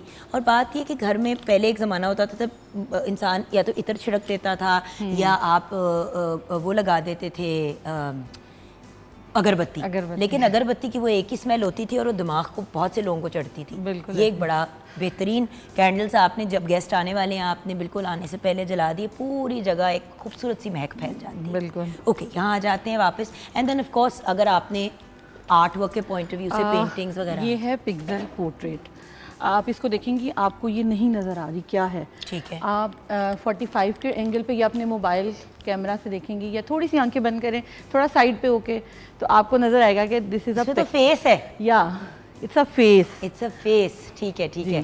तो ये पिक्सल पेंटिंग, ये पिक्सल पोर्ट्रेट है. अच्छा, अब यहाँ पे आके अपने काम को ज़रा मुकाने की तरफ पढ़ते हैं. अच्छा, यहाँ पे क्या सिचुएशन है? ये तो अच्छा, ये रेडी है. ये रेडी हो गया? या इतनी जल्दी? अच्छा, एक और चीज़ मैंने दिखानी थी, ये जो मैं आपसे पूछ रही थी, ये तो आप खुद हैं. कौन है ये? है मेरी सिस्टर हैं. इन्होंने ये जाना है इंग्लैंड. ये उन्होंने मुझसे कस्टमाइज़ करवाया था. ये लुकिंग मिरर था.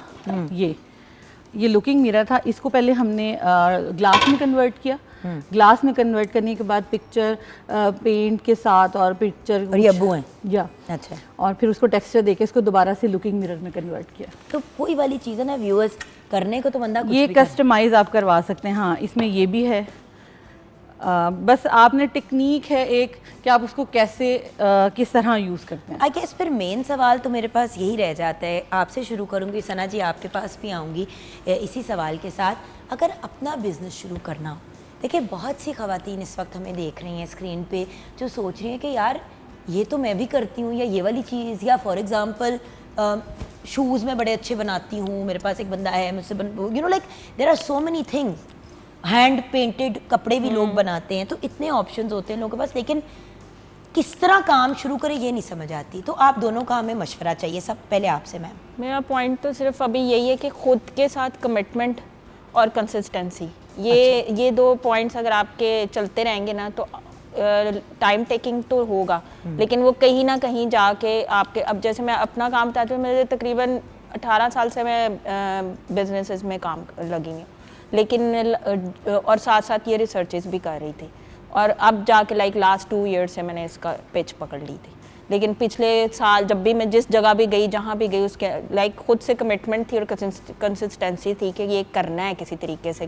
तो मेरे नहीं ख्याल से अगर आपकी कंसिस्टेंसी की पिच नहीं ना टूटती। शुरू कैसे करें, मैं ये जान, आपने कैसे शुरू किया? मेरा बेसिकली ये था कि जैसे मैं HR प्रोफेशनल हूँ, मैंने हम लोगों का ये है कि हम लोग जॉब क्रिएट करते हैं। मेरा ये पॉइंट था कि मैंने जॉब क्रिएट करनी है विद अ न्यू आइडिया। तो मैंने ये इस तरह इन औरतों के साथ स्किल बेस उन चीज़ों को उनसे चीज़ें बनवाया। मैं ये पूछ रही हूँ कि बिजनेस कैसे शुरू हुई?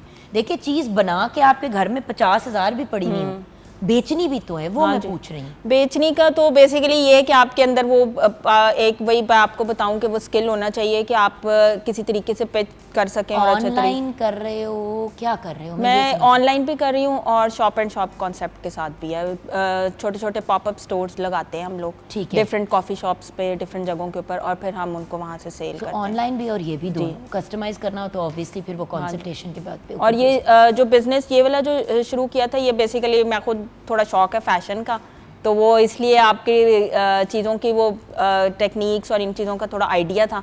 उसी आइडिया को मैंने फिर इसमें कन्वर्ट किया, सस्टेनेबिलिटी के अंदर कन्वर्ट किया, and then we will launch the business, लेकिन कंसिस्टेंसी के साथ। जी सना जी, आपने किस तरफ इस तरफ, मतलब स्किल्ड आर्टिजन्स तो 1000 बैठे हुए हैं अपने घरों में, आपने कैसे स्टार्ट किया काम और किस चीज़ से शुरू किया इनिशियली?